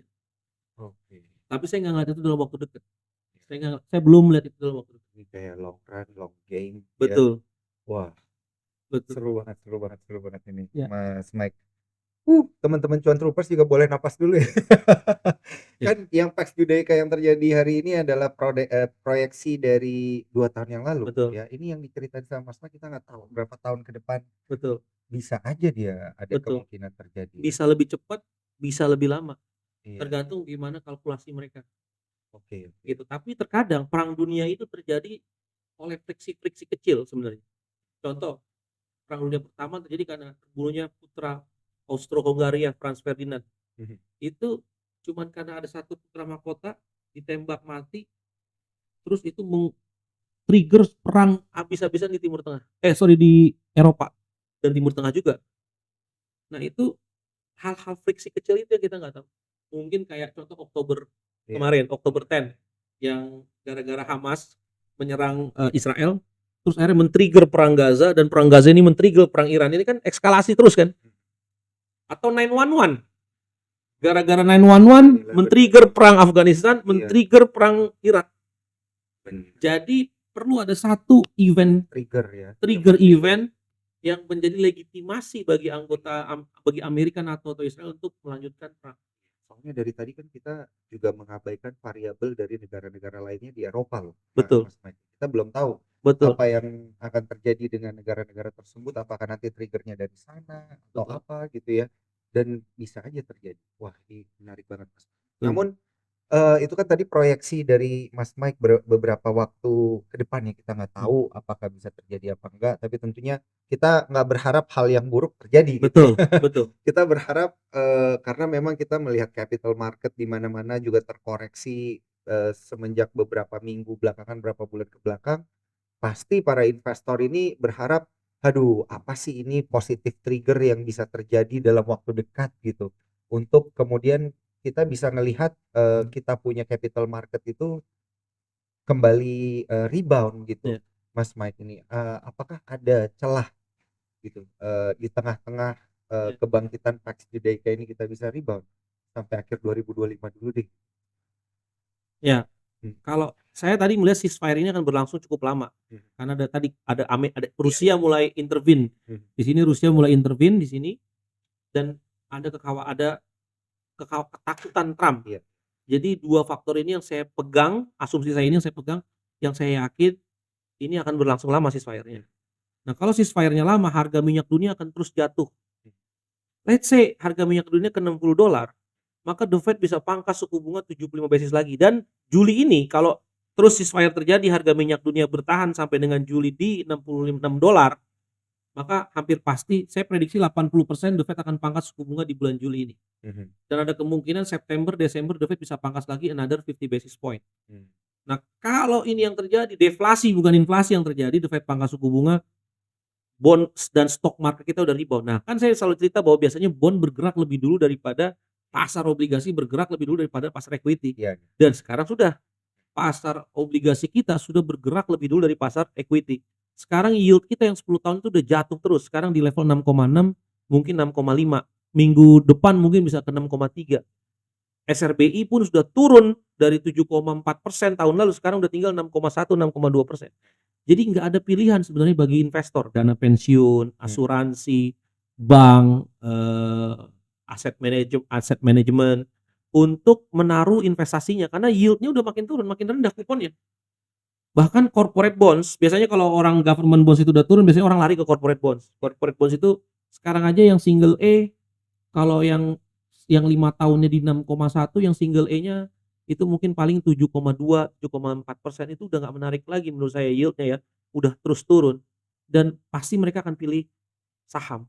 Karena saham dengan harga sekarang, ini dividen yieldnya BRI, Mandiri, BNI itu udah puluhan persen dividennya, udah double digit dengan harga sekarang. Ya kan, jadi saya rasa akhirnya orang akan lari ke saham.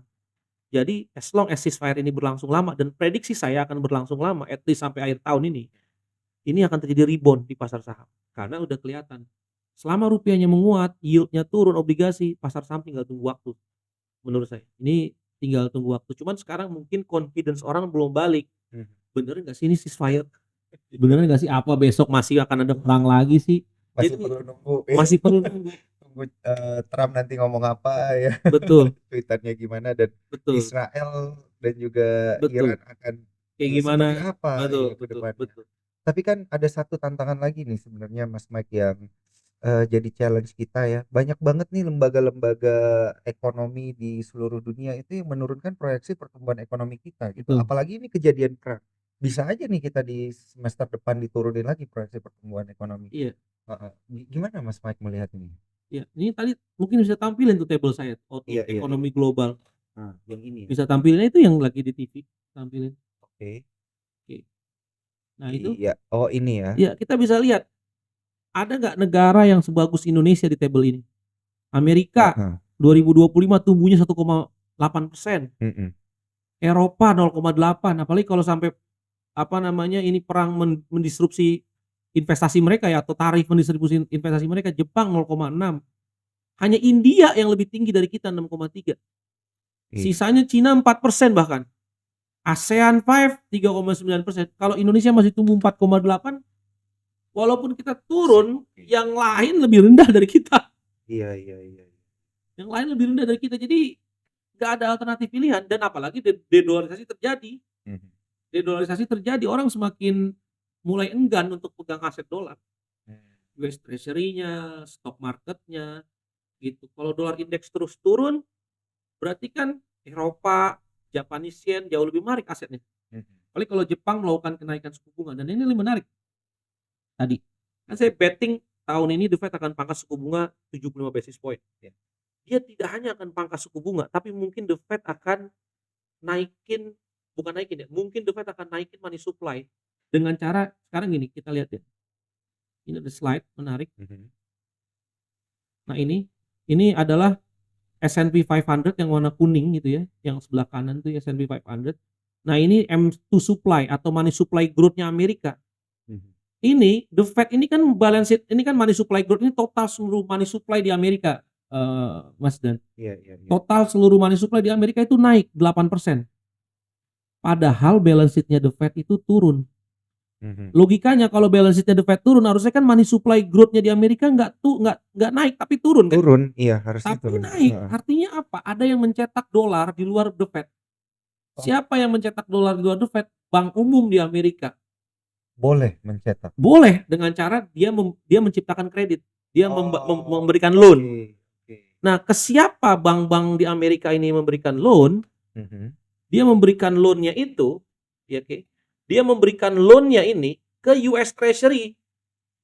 Karena kan Amerika ini kan defisit APBN-nya masih besar sekali, 7,4% tahun ini. Iya. Berarti penerbitan US Treasury tahun ini itu di luar jatuh tempo tahun ini itu sekitar 2,3 triliun dolar sampai 2,6 triliun dolar. Ini kan nggak ada yang beli ini sekarang karena asing-asing di Amerikanya makin sedikit. Foreigners di Amerika tuh 2023 31%, di 2025 ini tinggal 24%. Berarti asingnya ini yang biasa beli, China nggak beli, Jepang nggak beli, Eropa nggak beli. Berarti siapa yang mau beli US Treasury ini? Yang mau beli US Treasury ini adalah bank-bank umum di Amerika. Makanya naik. Makanya money supply-nya naik, padahal the Iya. Fed balance sheet-nya turun. Berarti ada yang mencetak dolar di luar the Fed. Siapa itu? Bank-bank umum di Amerika. JP Morgan, Goldman Sachs, pokoknya primary dealer, pembeli penjual beli surat utang. Kayak di kita tuh bank-bank Himbara, itu mereka yang membeli surat utang negara kita. Nah, kalau mereka membeli, biasanya kredit mereka tumbuh kan? Karena mereka membeli surat utang. Nah, ini kemungkinan di bulan Juli sampai Desember ini ada kemungkinan GWM-nya akan diturunkan. Tujuannya biar bank-bank umum ini bisa beli lebih banyak US Treasury. Iya. Karena asingnya nggak beli kan. Berarti pencetakan uang oleh bank umum di Amerika itu akan meng-offset penurunan balance sheet-nya The Fed. Jadi nggak cuma The Fed akan pangkas suku bunga seperti ini, 75 basis, tapi bank-bank umumnya juga akan naikin suku bunga karena GWM-nya atau di Amerika disebutnya dengan SLR. SLR-nya itu diturunkan dari 5% ke 3%. Nah, itu akan nambah money supply di Amerika banyak. Ketika money supply di Amerika makin banyak, karena untuk nutupin defisit APBN-nya, berarti dolar akan makin turun nilainya. Iya. Berarti tinggal nunggu waktu rupiah ke 15.000. Nah, kalau rupiahnya ke 15.000, walaupun growth katakanlah perbankan kita labanya tumbuhnya terbatas, tapi kan in dollars term return kita jadi kelihatan tinggi. Iya. Harapannya di second half ini itu akan terjadi. Sehingga rebound sangat mungkin. Sebenarnya kalau nggak terjadi perang-perang seperti ini, stok market kita udah rally. Kan kemarin udah 7.400 kan? Iya, betul. Dari kemarin ARB di Maret 5.300, 5.400 kan udah 7.400. Iya, iya. Nah, ini tinggal nunggu waktu bisa sampai ke 8.000 sebenarnya, tapi kan dijeda oleh perang ini membuat uncertainty-nya tinggi lagi. Kayak gitu. Nah, cuman karena tadi kita yakin bahwa ceasefire-nya ini berlangsung lama, harusnya rebound-nya akan kapan rebound itu terjadi? Juli ketika The Fed pangkas suku bunga seharusnya dampaknya positif. Selain pangkas suku bunga tadi, likuiditas dolar akan naik, kuncinya dolar indeks. Kalau dolar indeks terus jatuh, sekarang dolar indeks kan 97. Kalau dolar indeks itu ada di level 95, waktu terakhir Donald Trump jadi presiden kalau nggak salah ada di slide-nya. Nah, ini dolar indeks. Nah, ini DXY. Nah, DXY yang warna merah tebal ini ya, itu di era Donald Trump 2017, 2020 DXY itu 95. Sekarang masih di atas, masih tinggi kan? Ini masih tinggi kan? Begitu dia ke 95, rupiah bisa ke 15.000. Oke. Karena rupiah akan menguat mungkin sekitar 8% dari posisi sekarang. 8% dari 16.200 ya mungkin ya sekitar 15.000-an, 15.500 gitu. Iya. Dan kalau udah banyak dana asing masuk, yang mau ditaruh di mana lagi ya? Kalau surat-surat berharga udah banyak, obligasi udah banyak, masuk ke pasar saham. Saham pasti. Betul. Iya, iya, iya. Wah, menarik ini ya. Jadi ada gambaran ya, dan juga ada benang merah mungkin Betul. ya antara kondisi perang ini yang sepertinya menjeda Iya. menjeda kemungkinan ada rebound yang terjadi gitu ya. Rebound ini kan juga sebenarnya udah diinformasikan sama Mas Mike ya dari tahun lalu, bahkan ya sudah diproyeksikan pergerakan rupiah dan juga stock market kita seperti apa, dan bahkan sebenarnya ada variabel-variabel lain ini ya yang belum kita bahas, contohnya kayak ada banyak capital di Singapura gitu ya, Betul. berapa ribu triliun dalam bentuk pajak kalau nggak salah Betul. ya. Itu yang apa namanya, DHE ya, Betul, dana hasil DHE. ekspor ya, Betul. yang ada di negara lain itu belum masuk juga kayaknya ke Betul, dalam betul. negeri. Itu kalau terjadi makin kencang lagi kan Betul, berarti kan? betul. Jadi Kondisi market kita. ada dua likuiditas, tambahan likuiditas yang mungkin akan dorong stok market. Balik lagi, stok market kita itu kenapa sih kinerjanya, mohon maaf nih, kinerjanya buruk sekali stok market kita. Karena ini money supply, pertumbuhan money supply di Indonesia yang warna biru ini itu rendah sekali. Money supply growth di Indonesia itu rendah sekali, itu cuma tumbuh terakhir cuma tumbuh 6%. 5,8%, yang bulan Mei itu cuma tumbuh 5%. Lihat growth money supply sama stock market return GCI kita itu kan hubungannya kuat banget nih kan. Iya iya iya. Hubungannya selaras kan. Ya balik lagi karena stock market itu is all about liquidity. Kalau nggak ada liquidity-nya walaupun fundamentalnya sebagus apapun itu nggak akan bisa Nggak ada yang naik. ngangkat. Nggak ada yang Iya, ngangkat. benar Nah, benar. likuiditas makro kita itu diukur sama money supply growth.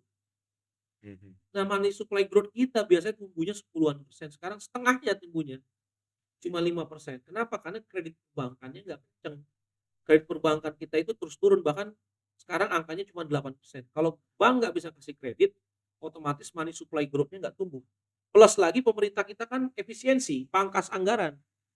Sehingga baik pemerintah maupun bank tidak spending. Mhm. Ini kita kekurangan spending sebenarnya. Ini Keynesian teori aja sebenarnya. Kalau kita mau tumbuh kenceng di short term ya harus di-push. Mhm. Likuiditasnya harus ditambah dari sisi moneter maupun dari sisi fiskal. Fiskalnya defisitnya harus dinaikin, spending pemerintahnya harus tinggi di second half ini, dan bank sentralnya harus turunkan suku bunga dan nambah likuiditas. Dan bank sentral kita udah melakukan hal tersebut. Tinggal fiskalnya naikin spending nggak? Government year on year basisnya tuh naik kenceng nggak? Nah, kita lihat kemungkinan besar naik kenceng likuiditas kita. Kenapa? Karena SRBI itu outstanding-nya udah mulai turun terus. Mhm. Tahun lalu SRBI sekitar 1.000 triliun nih di bulan November 2024. Sekarang itu tinggal 800 triliun. Bahkan mungkin nanti sampai dengan akhir tahun 2025 mungkin tinggal 400 sampai 500 T. Kalau trennya turunnya 200 triliun tiap 3 bulan, mungkin outstanding SRBI ini akan jatuh tempo terus nih. Mhm. Tertinggi second half ini. Nah, BI nggak nambah outstanding-nya diturunin, berarti kan likuiditas SRBI yang diserap sama BI 2 tahun terakhir, yang bikin M2 kita itu nggak tumbuh karena BI nyerap 1.000 triliun, Mas Dan. Bayangkan, uang bank ini diserap nih Iya. sama SRBI ini, ditaruh di balance sheet-nya dia. Ditaruh di balance sheet-nya di mana? Di surat utang negara. BI membeli surat utang negara kita untuk mengamankan yield kita jangan tinggi-tinggi, untuk mengamankan demand terhadap government bonds kita. Nah, sekarang BI melihat situasi udah mulai aman, dia mulai lepas SRBI-nya. Berarti SRBI kalau turun larinya kemana? Ke DPK-nya bank, ke likuiditasnya bank. Bank itu akan dapat lagi, nanti likuiditas akan nambah lagi, tidak akan begitu ketat, likuiditasnya DPK-nya akan naik, kreditnya naik, M2-nya naik, stock marketnya naik. Jadi kuncinya adalah easing. Nah, gimana mau easing kalau harga minyak dunia lompat gara-gara perang kan? Iya iya. Nggak mungkin, jadi ini Kayak berkaitan kemarin. kan? Iya, benar.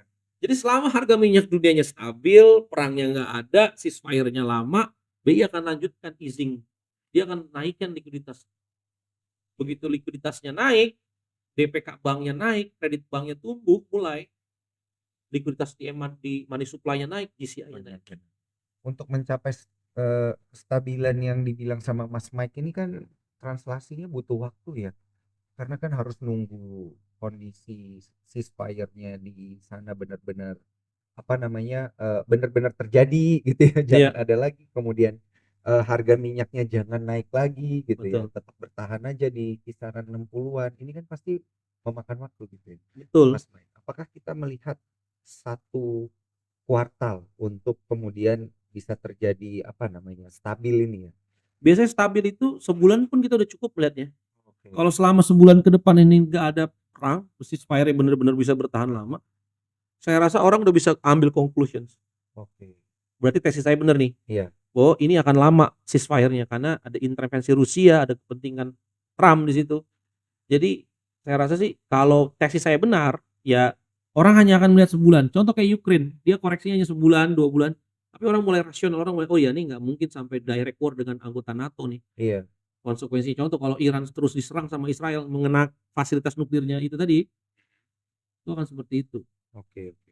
Baik. Ini mungkin kita coba beralih dulu ke pertanyaan dari Tuan Pupers ya. Wah, dari tadi kita ngobrol sepertinya pertanyaannya udah banyak banget. Iya. Ngantri ya. Gantian dulu nih. Oke, kita pilih-pilih. Banyak banget yang join. Nah, ini naik dikit. Yang ini ya. Dari teman Cuan Troopers kita yang bertanya, apa sih implikasi keterlibatan terbuka US sebagai penengah gencatan senjata dan kemungkinan operasi militer seperti Operation Midnight Hammer terhadap peluang lahirnya Pax Judaica versus kembalinya Pax Americana. Sekarang ada lagi nih Pax Americana. Iya, Gimana Pax nih? Americana itu sekarang. Itu yang sekarang. Sekarang Amerika enggak. Jadi kan Pax ini tadi kan adalah kondisi di mana satu kekuatan dunia itu menghegemoni politik internasional, militer, ekonomi internasional, itu dia menghegemoni. Nah, itu disebut dengan Pax. Oke. Tidak ada lawannya lah. Iya. Karena Amerika sekarang nggak ada lawannya kan. Makanya sekarang itu adalah Pax Americana. Karena Amerika lah yang mengontrol dunia.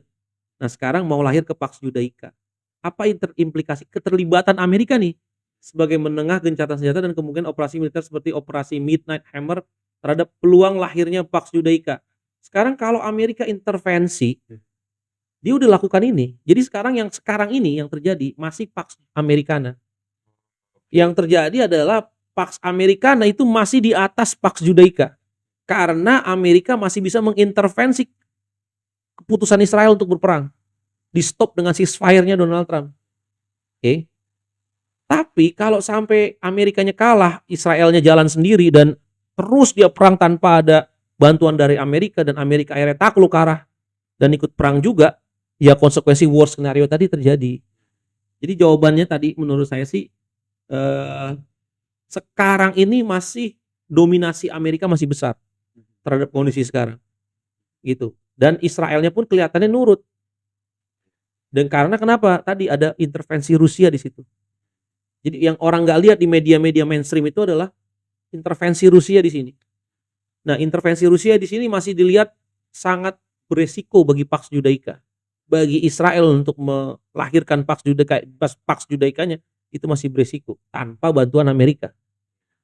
Kayak gitu. Seperti yang tadi sudah dijelasin ceritain ya, panjang ya. Betul. Keterkaitannya ini sebenarnya banyak. Jadi teman-teman Cuan Troopers supaya lebih nyambung lagi, jangan lupa untuk nonton dari awal ya, kalau kelewatan gitu ya. Nah, kemudian kita beralih ke pertanyaan yang selanjutnya.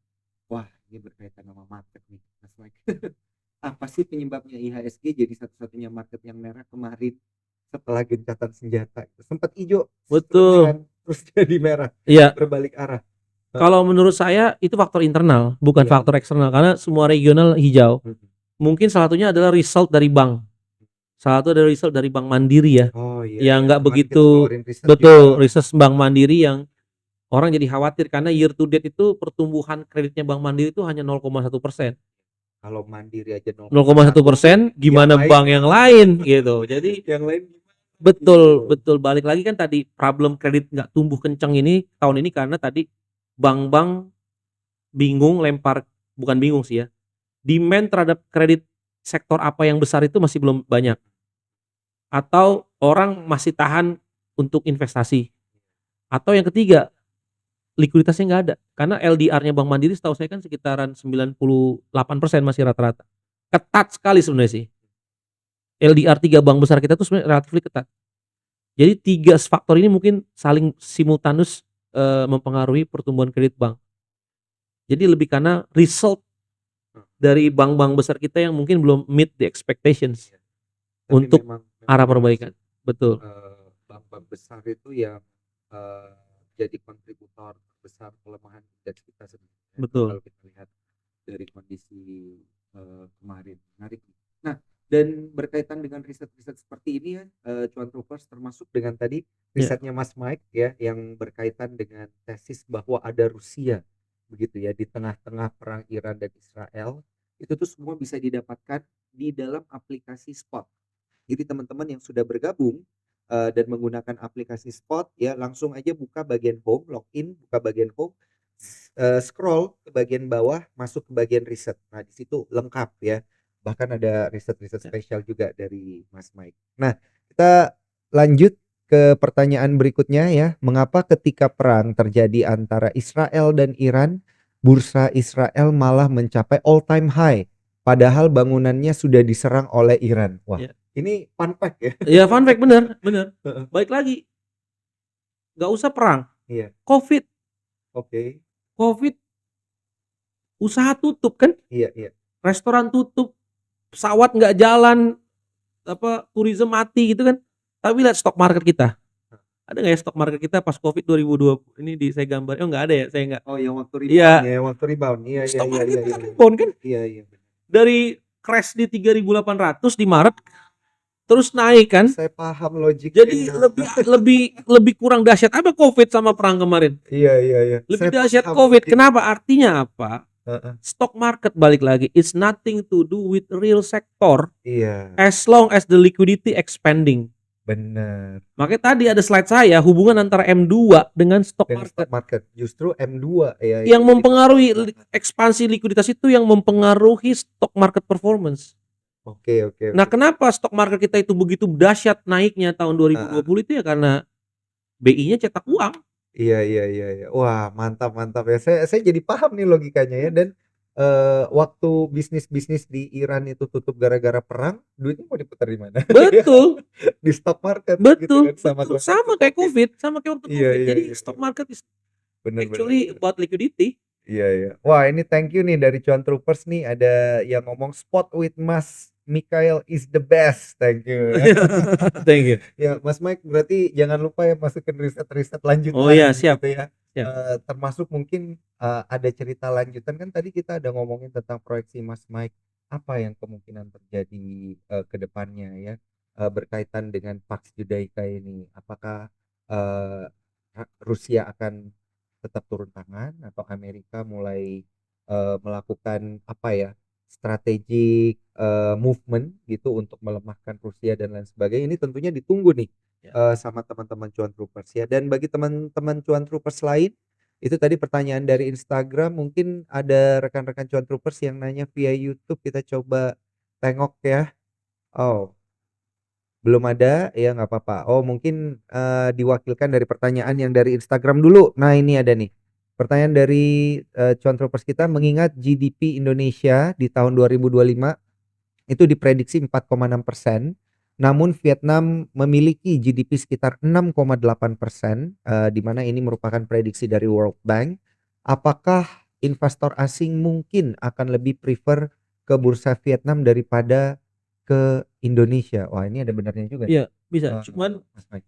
setahu saya market kapitalisasinya Vietnam masih lebih kecil daripada Indonesia. Oh, oke. Berarti Gitu. emitennya tidak terlalu banyak. Betul, betul. Sektornya juga tidak terlalu banyak kayak di kita. Iya, gitu ya. gitu. Jadi secara market cap tentu seingat saya itu lebih besar daripada di Vietnam. Tapi tentu investor akan cari mana yang negara growth-nya tinggi. Karena emiten-emitennya pasti kinerjanya akan bagus. Iya. Tapi balik lagi, nggak mungkin seluruh duit dari seluruh dunia taruhnya hanya ke Vietnam kan. Iya. Apalagi kalau the Fed-nya printing money. Nah, ini satu lagi ya. Mungkin saya ada satu slide boleh saya bagi sedikit. Iya. Satu slide Silakan. ya. Slide yang ini ya, slide yang ini ya. Lihat, asing sebenarnya itu belum pernah balik lagi ke pasar obligasi di Indonesia. Investor asing itu. Ini tadi slide-nya udah muncul ya. Belum pernah balik. Belum pernah balik, kita lihat ya. Karena kemarin kan emang ada outflow gede banget gitu, Mas. Betul. Nah, ini di tahun delay ya. Di Desember 2020 aja, waktu Covid ini kan, 2020. Kepemilikan asing di surat utang negara kita itu 973 triliun. Sekarang per Februari itu cuma 884 triliun. Oh. Kepemilikan asing di tahun 2020 ketika Covid puncak-puncaknya tinggi, itu kepemilikan asing 937 triliun. 973 triliun. Sekarang cuma 884 triliun. Oke. Kalau kita tarik lagi sampai 2019, pemilikan asing itu 1.200 triliun di obligasi negara kita. Di 2019. Sebelum Covid. Oke. Berarti ada 400 triliun uang asing itu yang belum kembali di pasar obligasi kita. Asing itu biasanya ketika dia masuk, dia tuh nggak masuk ke equity biasanya. Dia masuknya ke bonds dulu, karena bonds kan aset yang paling aman. Aset yang paling aman kan. Begitu dia masuk, dan 400 triliun itu is small amount of money kalau dibandingkan duit yang ada di global ini kan. 400 triliun itu paling cuma berapa? 40 billion paling kan. 30 billion bahkan, less than 30 billion dolar. Sedangkan AUM BlackRock dan kawan-kawan di seluruh dunia itu kan puluhan ribu triliun. Iya. Ya kan? Kalau dia masukin 400 triliun ke Indonesia kan kecil kan? Kapan dia masukin uang itu ke obligasi Indonesia? Iya. Ketika yield obligasi di Amerikanya itu turun. Kapan yield obligasi di Amerika itu turun? Ketika bank umum tadi cetak uang terus buat beli obligasi yang nggak laku tadi. dan the Fed-nya turunin suku bunga. Begitu yield di sana nggak menarik, mereka akan cari yield yang negaranya bagus dan ratingnya bagus. Amerika sekarang diturunin rating negaranya dari triple A ke double A plus sama Moody's yang terakhir kan. Indonesia sedangkan flat di triple B. Berarti Amerikanya turun, ratingnya Indonesia kan sama nih. Berarti spread antara Amerika dengan Indonesia akan makin mengecil yieldnya akan makin mengecil. Dulu Indonesia itu 400 basis, 4% selisih antara bunga obligasi negara Amerika dengan Indonesia. Sekarang itu tinggal 220 basis karena Amerikanya turun kelas. Iya. Nah, kalau bank sentral di Amerika terus-terusan cetak uang, Makin turun. 400 triliun aja masuk ke Indonesia, BI can do nothing. Sama seperti uang keluar kan juga paling Bank Indonesia naikin suku bunga, nggak bisa tahan orang untuk. Begitupun kalau uang masuk. Iya. Ketika uang masuk ke pasar obligasi, kita nggak usah berpikir lah asing itu Nggak masuk, bisa ditahan nih. nggak bisa ditahan. Kita nggak usah berpikir lah asing masuk ke equity. Dia masuk aja ke pasar obligasi kita, 400 triliun is just 30 billion dollars. Rupiah kita 14.000 Pak. Begitu 14.000 rupiah, stok market kita tuh akan dihit habis-habisan sama asing. Karena in returns in dolarnya jadi bagus. Dan pertumbuhan kita masih bisa, kalau kata tadi 4,6 ya, itu kan worst case-nya. Kalau kita masih bisa tumbuh 4,8, nominal GDP growth kita masih bisa tumbuh 7-8%. Iya. Akan double return-nya dalam dolar. Oke. Dan ini yang ditunggu-tunggu ya Iya. sebenarnya Iya. oleh para investor dan cuan troopers. Ini ada respon nih. Iya. Dan juga pertanyaan dari cuan troopers. Strategi apa sih untuk Indonesia sendiri untuk menaikkan GDP sampai dengan 7-8% seperti target Pak Prabowo? Ini benar juga nih. Iya. Tidak boleh kita lupakan ya, Iya. karena dibahas di beberapa media juga bahwa semangatnya kita tahun ini itu pengen jadi 8%. Tapi Growth-nya sekarang malah turun gitu kan. iya. Iya. Balik lagi. Apa yang sekarang gini. Kalau Donald Trump growth-nya kontraksi di kuartal pertama, apa yang disalahkan Donald Trump? Kan nggak mungkin, itu kan hasil kerjanya Joe Biden 5 tahun terakhir. Oke. Nah, jadi ini kan ekses dari kebijakan. Setahun ini saya rasa setahun ini masih ekses kebijakan apa yang dilakukan Pak Jokowi 10 tahun terakhir. Nah, untuk mendorong pertumbuhan ekonomi 7-8%, mungkin kalau 8% terlalu tinggi lah ya. Untuk 6,5 aja lah misalkan sampai ke 7%. Apa yang mesti dilakukan? Menciptakan lapangan kerja intinya. Karena daya beli itu nggak bisa terus-terusan distimulus oleh kebijakan APBN. Karena APBN itu kan terbatas. Stimulusnya, ruang APBN untuk menstimulus rakyat itu berapa sih? Yang harus dibutuhkan rakyat itu adalah pekerjaan. Sehingga kalau mereka bisa menciptakan pekerjaan, maka rakyat punya daya beli. Nah, bagaimana menciptakan pekerjaannya? Investasinya harus tinggi. Berarti kredit growth-nya itu harus tumbuh 11-15%, atau kalau mau tumbuh 6,5 itu hitungan saya sekitar 24%. Jadi kalau kita mau tumbuh 6,5%, loan growth perbankan kita tuh per tahun harus tumbuh 24%. Loan growth perbankan kita harus tumbuh seperti zaman Pak SBY. Zaman Pak SBY itu kan loan growth perbankannya 24%, makanya kita bisa tumbuh di 6,5. Ya, terlepas dari berapapun suku bunganya ya. Terlepas dari berapapun suku bunganya, karena yang dipentingin itu kan outstanding obligasi, outstanding loan-nya itu tinggi. Iya. Naik 24%. Bisa nggak Pak Prabowo naikin 24%? Dan sektornya harus yang padat karya. Apa yang padat karya? Pertanian, perikanan, perkebunan, manufacturing. Jadi Pak Prabowo itu harus masuk ke sektor yang padat karya. Selain loan growth-nya harus tinggi, sektor padat karyanya biar orang gampang cari kerja. Begitu dia cari kerja bisa spending. Nah, ini yang tidak terjadi 10 tahun terakhir. 10 tahun terakhir sektor yang tumbuh itu sektor yang padat modal. Pertambangan, contohnya smelter. Infrastruktur, construction contohnya. Ya kan? Digital, ekonomi. Itu kan semua padat karya. Padat modal. Padat modal. Jadi yang harus didorong kalau mau tumbuh kencang itu padat karya. Supaya rakyat punya pekerjaan dan ada daya beli. Jadi nggak cuma loan growth-nya harus tumbuh kencang, double digit, tapi juga sektornya yang dipilih itu harus yang padat karya. Kalau yang terjadi sama kita malahan yang padat karya yang tertekan. Betul, tekstil, tutup. Sektor yang tekan ya, padahal itu sangat padat karya. Betul. Iya. Wah, ini menarik nih. Tapi, berkaitan dengan tadi ya, ini ada follow up question mungkin dari saya. Iya. Karena kan pertumbuhan itu, pertumbuhan loan itu 24% ya gitu ya. Iya, kalau mau 6,5. Apakah yang bisa dilakukan untuk menaikkan, loan growth 24%, apakah harus ada intervensi juga dari Danantara ya? Atau mungkin Danantara bisa melakukan intervensi dari sisi padat karyanya atau Nah, gimana? Mas betul. melihatnya seperti apa? Salah satu faktornya Danantara, Oke penting. oke. Contoh misalkan ya, kalau Danantara itu kan dia dikasih dividen BUMN setiap tahun 100 triliun. Iya iya. Kan sekarang outstanding outstanding kredit bank kita itu kan Heeh. 8.000 triliun kalau nggak Iya. salah ya. Berarti kalau mau tumbuh 20%, berarti itu kan loan growth perbankan kita itu harus tumbuh 1.600 triliun. Iya. Kalau loan growth-nya tumbuh 1.600 triliun, maka ketemu tuh pertumbuhan ekonomi 6,5%. Dari mana uang 1.600 triliun itu tumbuh? Mungkin setengahnya, berarti kalau setengahnya kan berarti 10%. Setengahnya dari internal growth-nya tabungan masyarakat. Dana pihak ketiga bank masyarakat kita harus tumbuh sekitar 10%. Biar bank bisa menyalurkan kredit 10% juga. Iya.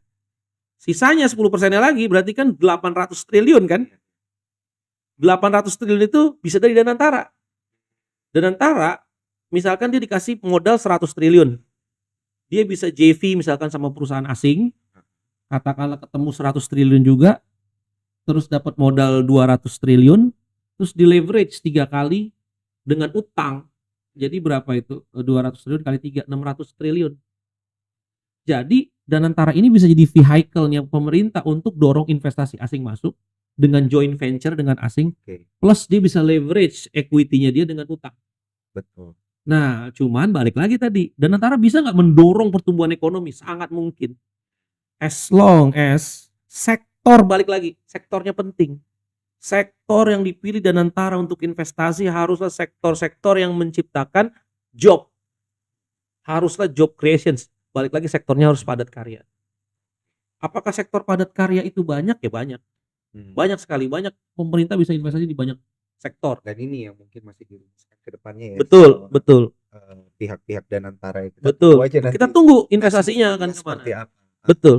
Nah, ini ada, respon lagi dari Cuan Troopers kita, setuju, tapi apa mungkin asing masuk ke bonds mengingat foreign policy kita condong ke BRICS daripada G7. Amit-amit rating kita turun 1 tingkat di bawah investment, dana asing bakal tambah habis. Nah, gimana nih? Karena kayaknya kita dinilai lebih condong ke Amerika. BRICS ya, Ya. daripada ke G7 gitu.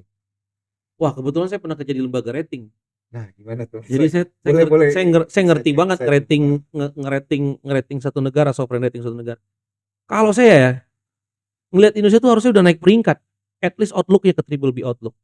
Oke. Kenapa? Negara kita biasanya lembaga rating itu melihat 5 faktor.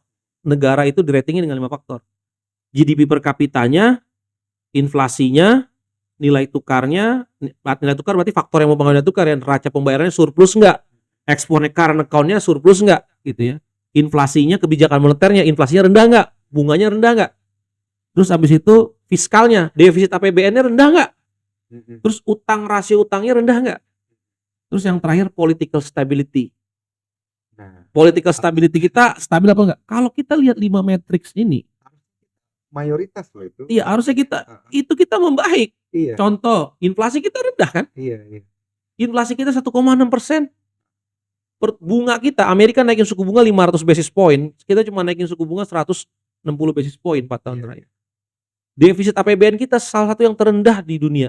Defisit APBN kita tuh minus 2,4% dari GDP. Kita Indonesia satu-satunya negara yang defisit APBN-nya kembali ke sebelum Covid. Iya. Jadi waktu kita Covid kan kita sempat defisitnya minus 6%, minus 8% dari GDP kan, kita kembali di bawah 3. Dan Amerika berapa tadi defisitnya? Minus 7, makanya diturunin sama Moody's. Karena Amerika tidak menurunkan defisit APBN-nya terhadap GDP-nya. Terus yang debt to equity ratio kita salah satu yang terendah di dunia, 48%. Jepang 240%, Amerika 120%, Amerika 120%. Terus political stability kita lihat setelah Pak Jokowi ke Pak Prabowo kan smooth transisinya kan. Nggak ada riots politik, orang nggak demo habis-habisan terus karena perubahan rezim terus jadi seperti apa, enggak. Jadi sebenarnya kalau kita lihat 5 dan GDP per kapita, kalau rupiahnya ke 15.000 nih, GDP per kapita kita itu 5.800-an, 5.400, 5.500 per kapita kita, artinya for the first time kita bisa lewat di angka dari 4.000 dan tinggal tunggu waktu kita bisa ke 6.000, 7.000. Thailand itu triple B plus, per kapitanya itu 7.000. Jadi secara matriks rating gitu tuh Indonesia harusnya naik sebenarnya. Saya makanya heran kenapa makanya lembaga rating Jepang ada 2 lembaga rating Jepang ya, Japan Rating Agency ya, itu naikin peringkat utang kita triple B plus, outlooknya positif, artinya hampir ke single A minus rating negara kita. Tinggal American base. Nah American base dia ngelihat Pak Prabowo ini konsisten nggak di defisit APBN rendah, konsisten dengan Pak Prabowo membuktikan di tahun pertamanya dia defisitnya dipotong kan anggaran kan, makanya defisitnya bisa rendah. Jadi artinya Indonesia sangat prudent secara makro dalam mengelola keuangan negaranya, sangat prudent. Jadi seharusnya kalau masalah rating kita nggak perlu khawatir. Harusnya berarti ini tinggal menunggu waktu Betul, sampai rating kita dinaikin. betul, Pasti bakal ada inflow asing yang betul, kenceng tadi itu betul, ya. ke bonds. 400 triliun Dan itu tadi balik Iya. dulu. Oke. Dan kalau kita ratingnya naik ke triple B plus, Amerikanya double B plus, kan artinya makin mendekati Amerika kita. Benar. Dan sebaiknya ini terjadi cepat ya. Betul. Gitu ya, supaya nggak lama-lama nih kita outflow terus begitu. Nah ini ada pertanyaan lebih lanjut ya, apa sektor yang menjanjikan untuk investasi di pasar modal di kuartal ketiga, kuartal keempat 2025 ini, dan apa alasan? Nah ini berkaitan juga ya dengan kondisi perang tadi, kalau beneran ceasefire dan juga proyeksi prediksi Mas Mike ini berjalan gitu ya, hingga akhir 2025, sektor yang akan dijagokan yang mana nih? Kalau saya masih senang sektor yang sensitif terhadap suku bunga, karena suku bunga saya prediksi akan turun kan. Iya. Kalau ceasefire-nya berlangsung lama, bunga pasti turun di Amerika dan di Indonesia. Nah sektor yang sensitif itu properti, banks, ya kan, terus habis itu otomotif, terus habis itu kalau rupiahnya menguat consumer, banyak sebenarnya sektornya. Infrastruktur yang terkait dengan infrastruktur yang sehat tentunya ya, emiten infrastruktur yang sehat, yang utilities terkait dengan kebutuhan masyarakat gitu ya, itu juga diuntungkan kalau suku bunga rendah. Jadi banyak sebenarnya sektor yang bisa naik. Jadi sebenarnya across the board saham-saham kita udah murah sebenarnya, yang blue chip ini. Saya suka kata-kata Mas Mike di presentasi acara kita yang terakhir itu, kalau M2-nya naik, udahlah beli sektor apa aja juga Naik ini ujung-ujungnya. Oke. Nah ini di menit-menit terakhir, Mas Mike, kita nggak berasa ya ngobrol panjang tentang Pax Judaika dan juga keterkaitan hingga ke dalam negeri, ke berbagai sektor dan juga kondisi geopolitik, kondisi politik dalam negeri gitu ya. Dari Mas Mike sendiri ini ada konklusi apa yang sebenarnya bisa kita tarik gitu ya untuk melihat inti daripada Pax Judaika itu seperti apa, dan juga dampaknya ke market dan ekonomi di dalam negeri nanti seperti apa? Menurut saya kebangkitan Pax Judaika ini adalah the greatest threat for global stability, global political stability ya. Ini adalah resiko terbesar, makanya saya selalu mention kan. Setiap saya kasih outlook, kalau saya kasih outlook geopolitik, saya akan selalu terus lihat perkembangan Pax Judaika ini. Israel ini akan kapan dia mulai mau keluar dari kontrol Amerika. Begitu dia keluar dari kontrol Amerika, maka pasti terjadi distabilitas yang tinggi sekali seluruh dunia. Baik itu komoditas, pasar saham, obligasi dan sebagainya. Nah, cuma dalam waktu dekat saya belum melihat ini. Saya belum melihat Pax Judaika benar-benar bangkit selama Rusia dan China itu masih get involved di Timur Tengah. Jadi masih butuh waktu bagi Amerika dan Israel untuk memperlemah dua kekuatan besar ini dalam membantu proksi-proksi negaranya. Itu satu.